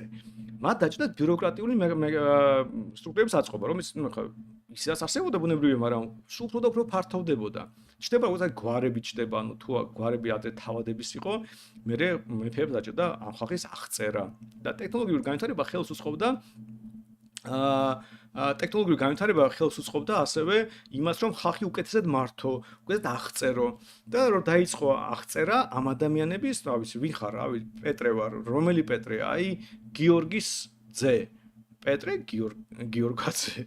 ან რა ვიცი, ამიტომ რაღაც სმიტები და ვილიამსონები და ასეთები ბევრნი არიან და ანდერსონები და ასე შემდეგ. ანუ ჩვენი აღწერის ამბავი იყო, რომ რავი, რაღაც მონები მყავს რა, ამ მონებს აქვთ 10 სახელი. ერთს პეტრე ქვია, მეორეს გიორგი, ვიღაცას ანა, ვიღაცას რა ვიცი, მარიამი. საიდან გაარკვია, სოფელში ყავს 17 მარიამი. ვინ რომელია? აჰა, კაი, მარიამი, გიორგის ასული. რაღაც ხო? აჰა, კაი, მარიამი, გიორგის ზედ რაღაცა, გიორგაძე ან რაღაცა. და ამ შემდეგ, ანუ სცენარიაში ეს გვარების ამბავი ჩამოყალიბდა და ამ შემდეგ. მაგრამ რა არის იდეა? ეს ხო ვითარდება, ტექნოლოგია, ბიუროკრატია ვრცელდება, ხალხს აკონტროლებენ, ასე, მაგრამ ამასთან ერთად სინამდვილეში ადამიანებს ხო სულ უფრო და უფრო ნაკლები რწმენა აქვთ აი იმ რელიგიური ლეგიტიმაციის. მეფეები ამასობაში, ამიტომ კარგავენ ძალაუფლებას, მაგრამ ეს ძალაუფლება ისე კი არ იკარგება, როგორცაც კი არ გადის კოსმოსში და ვაკუუმში. ეს ძალაუფლება, ასე ვთქვათ, ვრცელდება ამ ბიუროკრატიაზე. იმიტომაც ლუდოვიკო იყო ასე ვთქვათ, ტყუილი, რომ სინამდვილეში იმ მომენტში საფრანგეთს უკვე ბიუროკრატია მართავდა. და ნუ დიდწილად და ლუდოვიკოს არ შეეძლო ხობ და რაღაც შეეცვალა. მაგრამ მიუხედავად იმისა, მართლობის სისტემა სულ უფრო და უფრო ვითარდებოდა და ასე ვთქვათ, ეს ძალაუფლება მეფედან ასე ვთქვათ, დელეგირება ხდებოდა ბიუროკრატიაზე. თვითონ ადამიანებში სულ უფრო და იზრდებოდა მარტივი წარმოდგენა, ვაფშე რას ვაკეთებთ, რატომ ემორჩილებით. და ამ პერიოდში ყალიბდება მაგალითად ისე ლუდოვიკოს რო დაუბრუნდეთ, სახელმწიფო ცნება ამ პერიოდში ყალიბდება. ეს სიტყვა საბოლოო ჯამში თავის საბოლოო შინაარსს მარტო მე-20 საუკუნეში მიიღებს, მაგრამ რეალობაში მაკიაველი როცა პირველად გამოიყენებს ამას ლასტატო, ნიშნავს რომ რაღაც ისეთ მდგომარეობას, რომელიც ხელს უწყობს მეფის ძალაუფლების გაფართოვებას. კარგი state, კარგი სახელმწიფო არის ის, რომელიც მეფეს ეხმარება ძალაუფლება გააფართოვოს და ცუდი state არის, რომელიც პირიქით არის. და სიამდვილეში არანაირი state სიტყვას არ ქონდა არანაირი დღევანდელი შინაარსი. ეს იყო უბრალოდ აღწერა პოლიტიკური რაღაც სიტუაციის, რომელიც ზოგ შემთხვევაში შეიძლება აფართოვებს ძალაუფლებას, ზოგ შემთხვევაში ამცირებს. მაგრამ ნელ-ნელა ვინაიდან ეს სიტუაცია, რომელიც ძალაუფლებას აფართოვებს, მარტო ერთ ადამიანზე არ იყო მიბმული, ამ სიტყვის გამოყენება დაიწყო იმ მთელი ბიუროკრატიული მექანიზმის მიმართ, რომელიც ახორციელებდა ძალაუფლებას. ანუ good state, კარგი სახელმწიფო გამოდიოდა სიტუაცია, როცა ის მდგომარეობა, სადაც ბიუროკრატია აფართოებს ძალაუფლებას, bad state, როცა პირიქით მცირდება, ანუ თუ failed state არის, ესე იგი ბიუროკრატიის მექანიზმი ჩამოიშალა, ხო? ანუ სიამოვნებაში საუბარი state, როგორც ასეთი, რაც ჩვენ სახელმწიფო თარგმნით, გამოყენებულია როგორც უბრალოდ ამ ძარცველების ახალი რაღაც ძართველობის სისტემის აღსაწერად. ანუ ფაქტობრივად ძარცვის სისტემის აღწერა არის state. ანუ სახელმწიფო.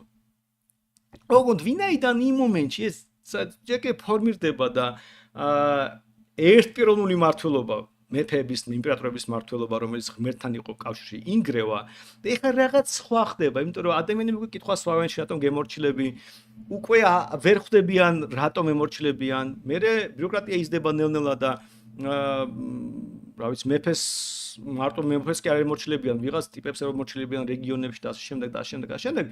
ეს სიტუაცია სულ უფრო ბუნდოვანი და ბუნდოვანი ხდება. სულ უფრო რთული და რთული ხდება, რომ ადამიანები მართო. და ამიტომ ეს პერიოდი არის პერიოდი რევოლუციების, სადაც ხალხი რაღაც აჯანყებებს აწყობს და ოღონდ რა განსხვავდება ჯანყი რევოლუციისგან, თუმცა რევოლუციაზე ცალკე ვილაპარაკებთ სხვა ეპიზოდში.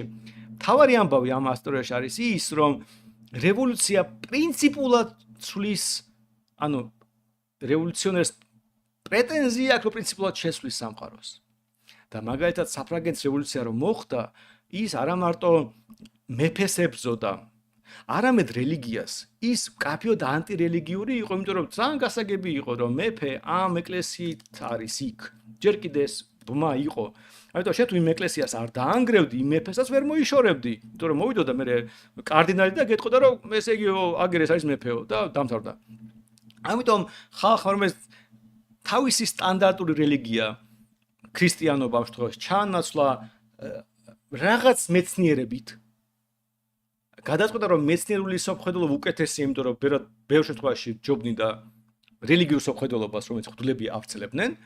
მათ დაიჯერეს, რომ შეეძლოთ სამყარო შეეცვალა, დასვეს კითხვა, რატომ ვემორჩილებითო და აღმოჩნდა, რომ არც ვემორჩილებით, რატომ ვიღაც დეგენერატ მეფეს რატომ უნდა დავემორჩილო, ვიღაც რიგითი ბანძი მართველია და მე კიდე ვემორჩილები თურმე, რა თქმა უნდა, ხალხი აჯანყდა, როგორც კი მიხვდნენ, რომ ის უბრალოდ ვიღაც ტიპი ყოფილა და დაამხეს, თავი მოაჭრეს, დაბრიდეს.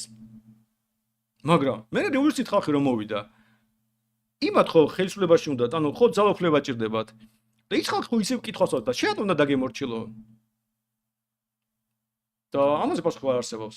კარდინალი მოკალი, ან გააკდი, ან აღარ ემორჩილები, ეკლესიები დახურე და რატომ ემორჩილები? აღმოჩნდა რომ არ არსებობს ამ კითხვაზე პასუხი. საფრანგეთის რევოლუციამ თუ რამე აჩვენა ღირებული, მიუხედავად დებილობა იყო პოლიტიკური შედეგებით, ბევრი მხრივ. მაგრამ თუ პოლიტიკური საფრანგეთის რევოლუციამ რამე აჩვენა ის, რომ არანაირი პოლიტიკური სისტემა არ არსებობს რელიგიური ფუნდამენტის გარეშე. იმიტომ რომ როგორც კი თვითონ ფრანგებთან დასვეს კითხვა, რატომ ვემორჩილებით და გაიაზრო თურმე ვიღაც დეგენერატას უბრალოდ ვემორჩილებ, კარდინალმა რაღაც მობოდაო, დაბრიდეს ის ხალხი და დაამხეს ხელისუფლება. მაგრამ მე ვინც დაამხო ეს ხელისუფლება, ეხლა ჩვენოთ ვართ მმართველებიო და მე რო გიყედა და შენ რატომ უნდა დაგემორჩილოთ? შენ ვინ ხარო ასეთია? ამაზე პასუხი არ იყო. ამიტომ მალევე საფრანგეთის რევოლუციის შემდეგ ახალი რელიგიური კულტი შეიქმნა. გონების კულტი, სადაც იგივე აზრები გაიხსნა და რომ ხალხს ანუ მმართველებმა ცადეს ხალხის თავს მოეხვიათ ახალი რელიგია, რომელიც აუხსნიდა ხალხს, რომ ისინი უნდა იყვნენ მმართველები, მაგრამ ნუ ასე სწრაფად ეს არ ხდება. ანუ ხალხის ცოტა ისეთი კონსერვატორები არიან და ღმერთებს ასე მარტივად არ ცვლიან. ამიტომ ის მეფე, რომელიც ასე ვთქვათ, ის ღმერთი, რომელიც დიდი ხანია საუკუნეები არსებობდა, იმაზე ხო უარი თქვა და რაღაც გონების კულტის მიმდევარს დაუჯერო, ნუ ეს ასე არ ხდება. ამიტომ არაფერი არ მოხდა, ამიტომ დედა ეტირა და ამიტომ მოვიდა ნაპოლეონი, მაგრამ საბოლოოში მალევე გამოჩნდა, რამდენიმე წელიც კი ვერ გაქაჩეს ღმერთის გარეშე, იმიტომ რომ ღმერთის გარეშე არანაირი პოლიტიკური სისტემა არ არსებობს. თუ თქვენ არ გწამთ, რომ მართველი გჭირდება, თქვენ თუ არ გწამთ, რომ მონა უნდა იყოთ, მაშინ თქვენ უბრალოდ კითხვას დასვავთ, შენ ვინ ჩემ ფეხები ხარ რომ გემორჩილებიო და თუ ამ კითხვას დასვავთ, აღარ დაემორჩილებ, სისტემა ინგრევა. მთელი მართლობის სისტემა იმაზე დგას, რომ მონები ჯერათ რომ მონები უნდა იყვნენ. და არ დასვან კითხვა იმაზე, რომ შენ ვინ ჩემი ფეხები ხარ. და ვინაიდან და სანამ ეს იქნება მდგრადი, მართლობა მდგრადია, მაგრამ ამ პერიოდში, როცა რელიგიური ლეგიტიმაცია სუსტდება, ხალხი სულ უფრო და უფრო ხშირად სვავს ამ კითხვას, შენ ვინ ხარო? რაღაც ამერიკის რევოლუცია ხო ძალიან პრიმიტიული გადასახადების გამო მოხდა, რომ შენ ვინ ხარო მე გადასახადებს რომ ახდევინებო. კითხვა დაიწყო რევოლუცია მოხდა. შენ ვინ ხარო მე ძარცაო და რევოლუცია მოხდა. კიდე 1, 2, მესამე, მეოთხე და ეს პერიოდი სულ სავსეა რევოლუციით, რომ ხალხი კითხვას სვავს, რატომ? და აქ უკვე დავამთავრებთ, იმიტომ რომ ჩვენ მივდივართ, მივუახლოვდით თავარ ერთ-ერთ ყველაზე საკვანძო ამბავს. იმიტომ რომ ამას ამ პერიოდში ყალიბდება ახალი რელიგია. როგორც მეცნიერული სოფხედველობა არის გარკვეულწილად რელიგიური სოფხედველობა, ის არის პოლიტიკურად გამოსადეგი არის. იგივე საფრანგეთის რევოლუციის მცდელობა, რომ რაღაც ლოგიკაზე და მეცნიერებაზე ააგო პოლიტიკური სისტემა, კალენდარი მოაწყო მეცნიერულად და ასე შემდეგ და ასე შემდეგ და ასე შემდეგ, იმდენად გასაგები კრახით დასრულდა, რომ არავის იდეაში მეტი დიდად ასეთი არ გაუმეორებია. მაგრამ ამიტომ ხო და იმიტომ რომ მეცნიერული თუ რამე დამახასიათებელია მეცნიერული სოხედელობის არის ლოგიკისადმი პატივისცემა. ხო და აი ლოგიკას რაც უნდა იყოს მეცნიერული პატივისცემენ. ხო და აი ლოგიკურად ვერ ახსნე რატომ უნდა ემორჩილება კობახიძეს ხვდებით? არანაირი შანსი არის ახსნა. რატომ ვინ ჩემი ფეხები არის ან რა ვიცი კობახიძე კი რა ბიძინა ივანიშვილი რა ვიცი დონალდ ტრამპი პუტინი კიმ ჩენ ინი ვინ ჩემი ფეხები ხარ სიანდრიშო დაფიქრეთ რატომ გემორჩილებით? რომ ქაღალდები გააფერადეთ და ურნაში ჩაყარეთ? ხო ხვდებით ამას ლოგიკურად ვერასდროს ვერ ახსნით. სასაცილოა ეს რომ უბრალოდ ადამიანებს ჯერათ ამის. ხო და ნუ ადამიანებს ასეთი პრიმიტივებიც არ ვართ, ასე მარტივად ასეთი რელიგიები არ ვრცელდება, მაგრამ ეს რელიგია ჩამოყალიბდა დაახლოებით ამ პერიოდში, ამ ხალხმა ბევრი ასეთი კითხვა დასვა. კითხვა რომ დასვა და ბევრი რევოლუცია მოხდა, ბევრი მეფე მოკლეს, ბევრი მღვდელი მოკლეს, ბევრი ადამიანი გადახოცეს. ნელ-ნელა ძალიან დიდი და სხვა ცვლილებების შედეგად ჩამოყალიბდა ახალი რელიგია, რომელსაც ქვია დემოკრატია. სადაც ღმერთის ფუნქციას ასრულებს ხალხი, ხოლო მღვდლის ფუნქციას ასრულებს ცენტრალური საარჩევნო კომისია. ამას რა თქმა უნდა შემდეგ ეპიზოდში დეტალურად გავარჩევთ, მაგრამ მთელი პერიოდი ამ დესაკრალიზაციის არის პერიოდი, როცა მეფეები უბრალოდ ცდილობენ დასაყრდენ იპოვონ, მღვდელი უკვე აღარ არის საკვარისი, ამიტომ ჯერ ისინი თავადებს აძლევენ უფრო მეტ ძალაუფლებას, რომ სხვადასხვა ადამიანთა ჯგუფების თანხმობით, ასე ვთქვათ, გაიმყარონ საკუთარი ძალაუფლება, მაგრამ ნელა ისინი ხვდებიან, რომ სულ უფრო მეტი და მეტი ადამიანის ხალხი ჭირდებათ. ამიტომ ისინი უკვე მიმართავენ არა მარტო თავადებს, არამედ ადამიანებს, რიგით ადამიანებს, როცა გლეხებს, მაგრამ შვედეთის პარლამენტში თუ არ მეგონი მე-17 საუკუნეზე საუბარი, ანუ ბევრად უფრო ადრე ჩვენ სანამ ჩვენ რამე დემოკრატიაზე გავიგებდით, როცა იქ პარლამენტში მეფე დაეყრდნობა უმრავლესობას მოიპოვეს გლეხების პარტიის დახმარებით. ანუ სიამდვილეში რაღაც ეტაპზე მეფები ხვდებიან, რომ მათ უფრო და უფრო ფართო მხარდაჭერა ჭირდებათ. ამიტომ ისინი სულ უფრო მეტი პატივისცემით ელაპარაკებიან თავიანთ მონებს. ადრე თუ უბრალოდ ვიღაც მონა იყო, რაღაცა სოლის შეგლევ წაგეყვანა და მოგეკლა ან გაგეუპატევრებინა და უბრალოდ მონა რა, აი არაფერი სინამდვილეში რაღაც მომენტში ეუბნება რომ ოპოპოპო შენ ძალიან მნიშვნელოვანი ადამიანი ხარო. შენ უბრალოდ მონაკი არ ხარ, შენ ერი ხარო,ერიო, ხალხი ხართო. და აქ ჩდება და აქ ჩდება რა, საბოლოო ჯამში ამ რელიგიის თავარი გამომხატველი არის ის ცნობილი ფრაზა vox populi vox dei რო არის, ანუ რომ ხალხის ნება ღმერთის ნება არის. ანუ სიამდვილეში ხალხმა ხო დაკარგა ღმერთის წმენა, მაგრამ პოლიტიკოსები მოხდეს ხალხნო, თქვენ ხართ ღმერთიო, სიამდვილეში რაო მღვდელი რაშვაშიაო, კაცო მღვდელიო, ტაძრებიო, გავიგე ეს თავისთავად ოკეი არისო, ისიც ჩვენ გვინდაო, მაგრამო სიამდვილეში ღმერთი თქვენში არისო, ხალხში არისო, ანუ თქვენი ნება არის ღმერთის ნებაო.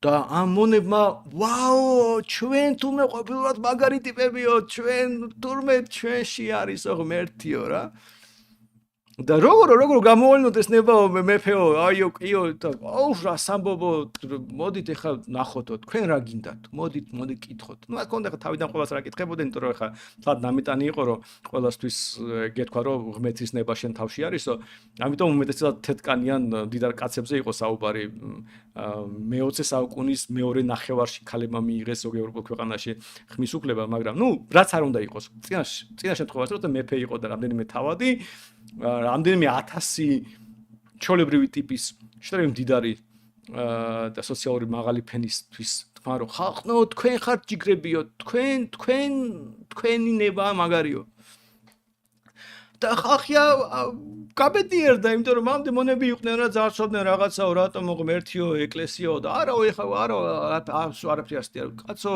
შენ რაც გინდა იმიტომ რომ შენ ხარ ხალხიო ნუ ისევ და ისევ მე ხა პრიმიტივს ვაკეთებ და მე შემდეგ ეპიზოდში ამას ძალიან დეტალურად გავარჩევ დემოკრატიის ამბავს, მაგრამ თავარი ის იყო რომ ამ რელიგიურ კულტს, რომელსაც დემოკრატიას ვეძახით, თავისი წარმომადგენლები ყავს, თავისი მითოლოგია აქვს, თავისი რწმენის სიმბოლოები აქვს, რომელიც ძალიან დიდი ხანი რაც ყალიბდება საუკუნეების ნამდვილიაში, იმიტომ რომ ეს რა თქმა უნდა საბერძნეთიდან მოდის რაღაც, მაგრამ იდეაში ეს შედარებით თანამედროვე მონაპოვარია, იმიტომ რომ მაინც ამ შორს არის იმ იდეებისგან, რომელიც ათენში მაგალითად ვრცელდებოდა, მაგრამ რაც არ უნდა იყოს, ამას თავისი მითოლოგია აქვს.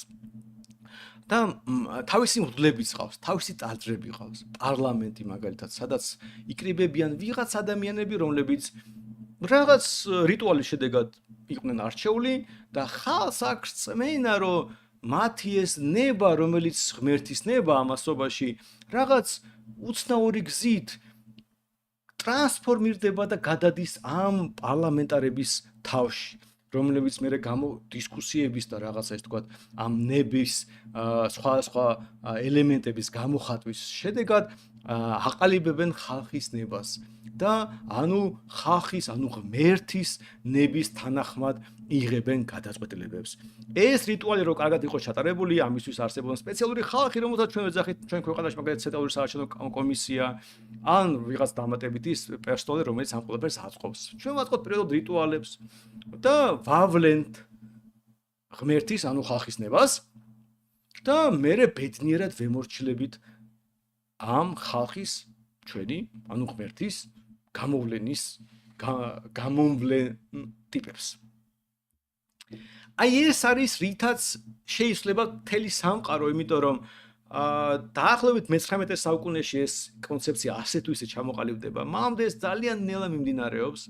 პარლამენტები რო ყალიბდება, ჯერ კიდე მეფე არის ამ პარლამენტის ხელმძღვანელი, მაგრამ რაღაც მომენტში მეფეები გაქრებიან პარლამენტიდან და მარტო სრულად ზეთუ დარჩებიან.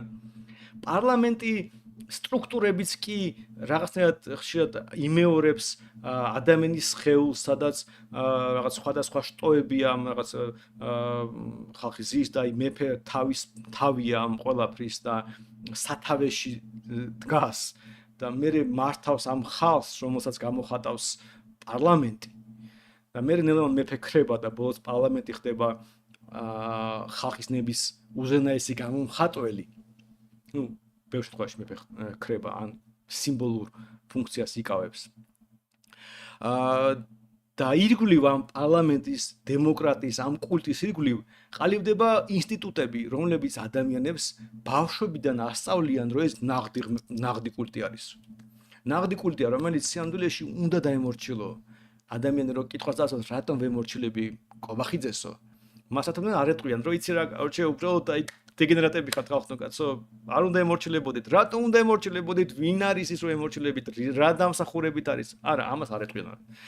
თქვი რომ დემოკრატიაო, ხალხის ნებაო, გაიგია, ღმერთის ნება არისო, გაიგია, ღმერთიო, ხალხიო. აიო, პროცედურაო, ჩავატარეთო, პახ. კარგიო, მე გაშტებია სხვა ხალხი. არაო, პროცედურა არ სწორად ჩაატარეო, იციო, ხალხის ნება ბომდე არ იყო გამოვლენილიო. ამიტომ ის ნაღდი ღმერთი არის. ანუ ღმერთის ნება, ხალხის ნება კი არისო, მაგრამ უბრალოდ პროცედურას დაარღვიო, ამიტომ პროცედურა რო დაარღვიო, ამიტომ ხალხის ნება ბომდე კარგად არ გამოხატეო. ესე იგი მოიტყუეო. არალეგიტიმური არის შენი პარლამენტიო. აიო პროცედურა კარგად რო ჩაგეტარებინაო ხალხის ნება გამოიხატებოდა ამ პარლამენტშიო, ანუ ღმერთის ნება გამოიხატებოდა პარლამენტშიო და ყველაფერი იგზე არის. ასე სისტემაა წყობილი. და თუ ბავშვ თავიდანვე ამას ტვინში ჩაუნერგავ, ის გაიზრდება რწმენით, რომ ხალხის ნება ღმერთის ნება, ღმერთი რა არის შეიძლება არ ცდეს, მაგრამ თავი რომ ხალხის ნება ძალიან მაგარი რაღაც არის, არსებობს პროცედურები, როგორ ხალხის ნება გამოავლენო და თავარია ხალხის ნება უნდა ხალხის ნებას პატივი უნდა ვცეთ და ვიცხოვროთ ხალხის ნების თანახმად. ეს არის რელიგიური კონცეფცია, რომელიც კლიანდად ჩაანაცვლა სტანდარტული რელიგიური, ამ შემთხვევაში ჩვენ შემთხვევაში ქრისტიანული სოფხედველობა. გვერდზე გაწია ყველაფერი დანარჩენი, რაც თავარია ისე და ისე სტანდარტული რელიგია. და ბევრ შემთხვევაში დაიმორჩილა კიდეც ის რელიგიები. და პრობლემა, რომელიც გაჩნდა და რომელსაც უკვე შემდეგ ეპიზოდში დავუთმობ დროს, პრობლემა არის ის, რომ ამ შემთხვევაში ძალაუფლების გაფართოება იყო უპრეცედენტო, ანუ უზარმაზარი გაფართოება მოყვა. იმდენად ეფექტიანი რელიგია აღმოჩნდა, იმდენად ხალხმა ეს დაეჯერა ეს ყველაფერი. მაგრამ ვინაიდან ეს არ იდგა მორალზე, არ იდგა რელიგიაზე, ანუ არ იყო ქრისტიანობაზე არ დგას ეს დემოკრატიის რელიგია. ამიტომ ის ფუნდამენტი მორალური, ბუნებრივი წესრიგის, რომელიც ამ მორალზე დგას, დაინგრა. ამიტომ ძალაუფლება კი გაფართოვდა, მაგრამ მისი შემაკავებელი მორალური ნორმები არ გაფართოვდა და პირიქით შემცირდა. მორალური ნორმები ბევრ შემთხვევაში უფრო დასუსტდა. ამ ყველაფრის შედეგად და ხალხი დარბის ზოგი მეცნიერება მიყვარსო და მორალს რაღაც მორალ რაღაც ევოლუციური რაღაც სრულებისო ჩვენო მეცნიერებით მოძრაობდო და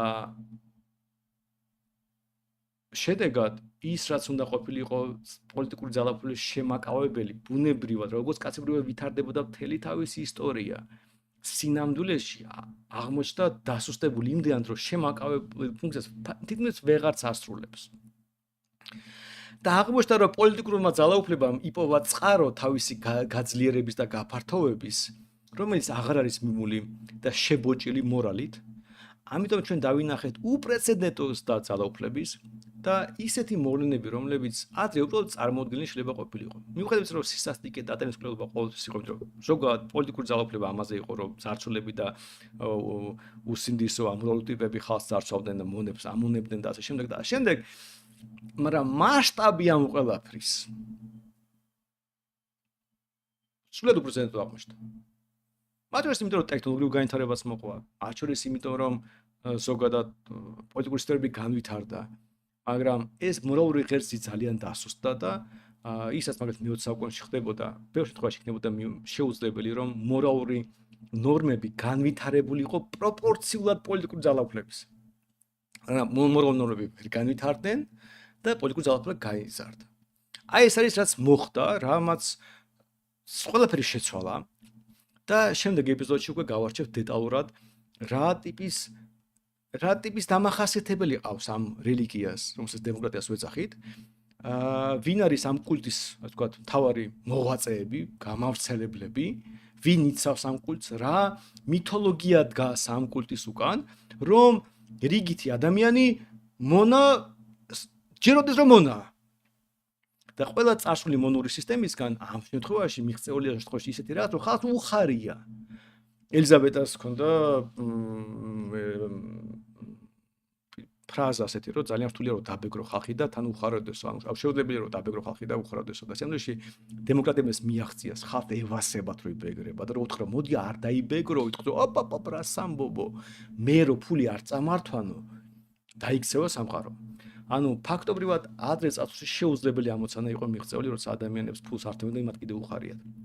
როგორ მოხდა ეს და თქვა საერთოდ შეიძლება წავიდეს ეს ყველაფერი, ამას უკვე შემდეგ ეპიზოდში გავარჩევთ.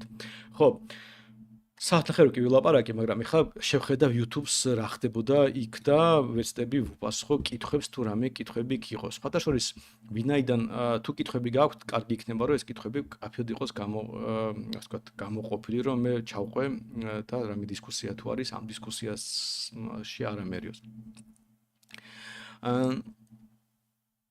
სახელმწიფოს ეგზალება ნებისმიერი რელიგიური ჯგუფის დაფინანსება, ასევე ის ვალდებულია დარჩეს სეკულარული. სანდრო, ამ წინადადებას ეთანხმები თუ არა?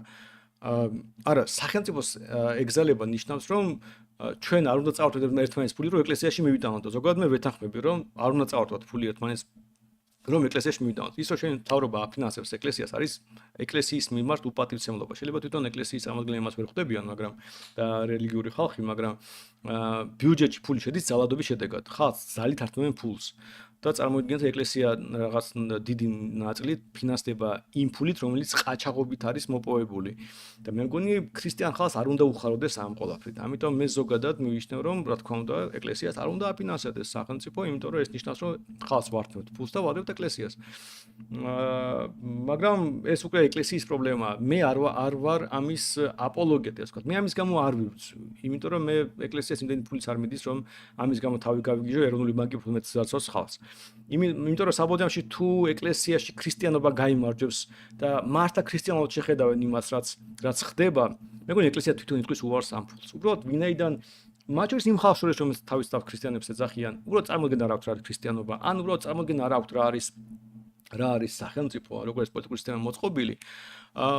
მათ შორის აი იმ საუკუნეების წინ მოხდარი განხეთქილების შედეგად, როცა მეცნიერება დაშორდა განათლებას, ამიტომ მათ გონიათ რომ მთავრობა თუ მათ ფულს აძლევს, ამით რაღაც კარგი ხდება. სინამდვილეში ეს არის ყველაზე დიდი დარტყმა ეკლესიისადმი, რომ ეკლესიას ფულს აძლევენ და ამიტომ ალბათ ეკლესია თუ თვითონ უნდა მიხვდეს, რომ უარი თქვას თვითონ ამ დაფინანსებაზე იქნება ყველაზე კარგი გამოსავალი. თანამედროვე ტოტალიტარიზმი ლიბერალიზმზე დგას, რომელმაც უარყოფ ფსიქიკური, ფსიქოლოგიური მეცნიერება და ისეთ გამოგონილ და ილუზორ ხედვას მიეკედლა, როგორიცაა ინდივიდუალიზმის თავისუფლება და ასე შემდეგ. ღმერთო, შენ თან დარვინი გვწერს. შენ მაინც გესმოდეს ამ ბოდვის შინაარსი. აი, ჩამოვალ კითხვების ვეცდები კითხვები რაღაც ნაკლებია, ყოველდღეში მე დიდად ვერ ხედავ კითხვის ნიშანს. ერთმანეთში დისკუსია მიდიოდა აშკარად. ჩამოსკროლე, კიდე ჩამოსკროლე. მადლობა ირაკლი. ხო, ოჯახ თქვენ მაგარი დისკუსია გაგიჩაღებიათ. მე სამწუხაროდ ვერ შემოყვებით ამ დისკუსიაში, იმიტომ რომ აშკარად რამდენიმე ათეული კომენტარია დაწერილი მთელ ამ პერიოდში, მაგრამ ზოგადად თუ ჩემი საუბრის შედეგად კითხვები გიჩნდებათ, შეგიძლიათ კითხვა ჩამოაყალიბოთ და კითხვის ნიშანიც, თქვა წითელი დიდი კითხვის ნიშანი დაწეროთ, რომ მე ათულად დავინახო, იმიტომ რომ აი ახლა რამდენიმე ადამიანი გაცხრებულად დისკუსია მიდის, წარმოუდგენ არ მაქვს რაზე საუბრობენ, ამიტომ მე ვერ ჩავერევი. აი ირაკლი წერს ძველ საბერძნეთშიც რელიგია იყო მორალის წყარო. კი, მორალის წყარო ზოგადად ყოველთვის რელიგიაა. უბრალოდ ძველ საბერძნეთში ზოგადად რომ მითოლოგია ნახოთ ბერძნების იქ ხო ბუნებრივია ეს მთელი მითოლოგია ამაზე აწყობილი, რომ რა და როგორ უნდა გააკეთო. იქ ცუდი და კარგი ღმერთების დამსახურება იყო. ცუდი ქცევის მეფები იყო, კარგი ქცევის მეფები იყო და ღმერთები იყო და ფაქტობრივად ასე ასწავლიდნენ ბავშვებს რაღაც ასეთი ღმერთი, ისეთი ღმერთი, ამის ღმერთი, იმის ღმერთი. ამიტომ ცხოვრების წესი ვაჭრობიდან დაწყებული რაღაცა ვიცი ქორწინებით დამთავრებული ბუნებრივია საბოლოო ჯამში ღმერთებზე იდგა. ბუნებრივია ისიც რომ განსხვავებული არის რაღაც ქრისტიანობა, რაღაც ჩვეულებრივი ასე თქვი ესეთი წარმართული რაღაც რელიგიებით, მაგრამ ეს ზოგადად გასაგები ტაქტიკულად გასაგები ამბავია, მაგრამ შინაარსობრივად არაფერი არ იცვლება, უბრალოდ პრიმიტიული რელიგიები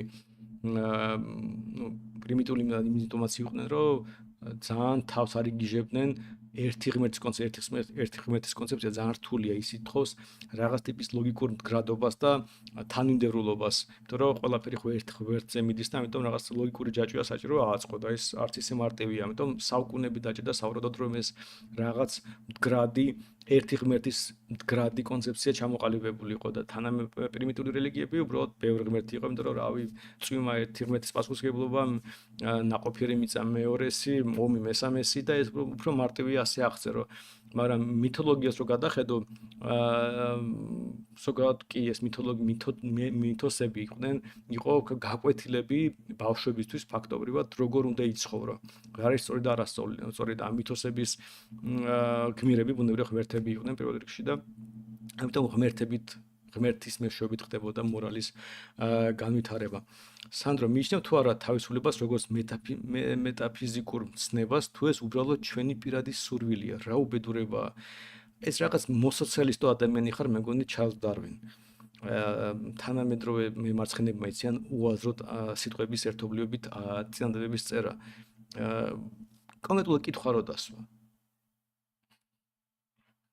სურვილია, რა შეიძლება თავისუფლად სურვილი როგორ შეიძლება იყოს, ანუ უბრალოდ აი გრამატიკული აბსურდია უბრალოდ.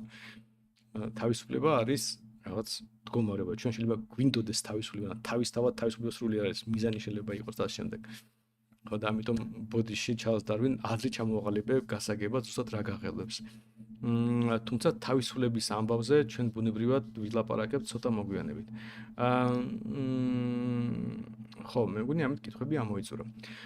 კაი, უღრესი მადლობა ყველა ვინც მიყურებდა, მადლობა ვინც აქტიურობდით სამწუხაროდ ყველას ვერ მიგაქცევთ ყურადღებას, მაგრამ საბოლოო ჯამში იმის ნაცვლად რომ რაც ესეთი აბსტრაქტული კონტექსტ მოწოდელი კითხვები დასვათ, შეგიძლიათ ასე ვთქვათ, კონკრეტული უშუალოდ რაზეც საუბრობთ იმაზე კითხვა დასვათ და თუ არ გინახიათ წინა ეპიზოდები, გირჩევთ რომ ეს წინა ეპიზოდები ნახოთ, იმიტომ რომ ყველაფერი რასაც მეყვები რაღაცა ერთი მეორეზე არის აგებული, ანუ რაღაცა წამოგიდეთ რომ ნაბიჯ ვაწყობთ რაღაც კედელს, აგურ და ამიტომ თუ ის დღევანდელი აგურის ნაწილი რაღაც გაურკვეველი გახდა, თუნდაც იგივე მორალური ნორმების წარმოშობის და შემდეგ გირჩევთ ნახოთ პირველი მეორე ეპიზოდი და დღევანდელი ეპიზოდი უფრო გასაიბი გახდება. როგორც შემდეგ ეპიზოდში მე დავეყნობი იმას, რაც დღეს ვილაპარაკე და ასე შემდეგ და ასე შემდეგ.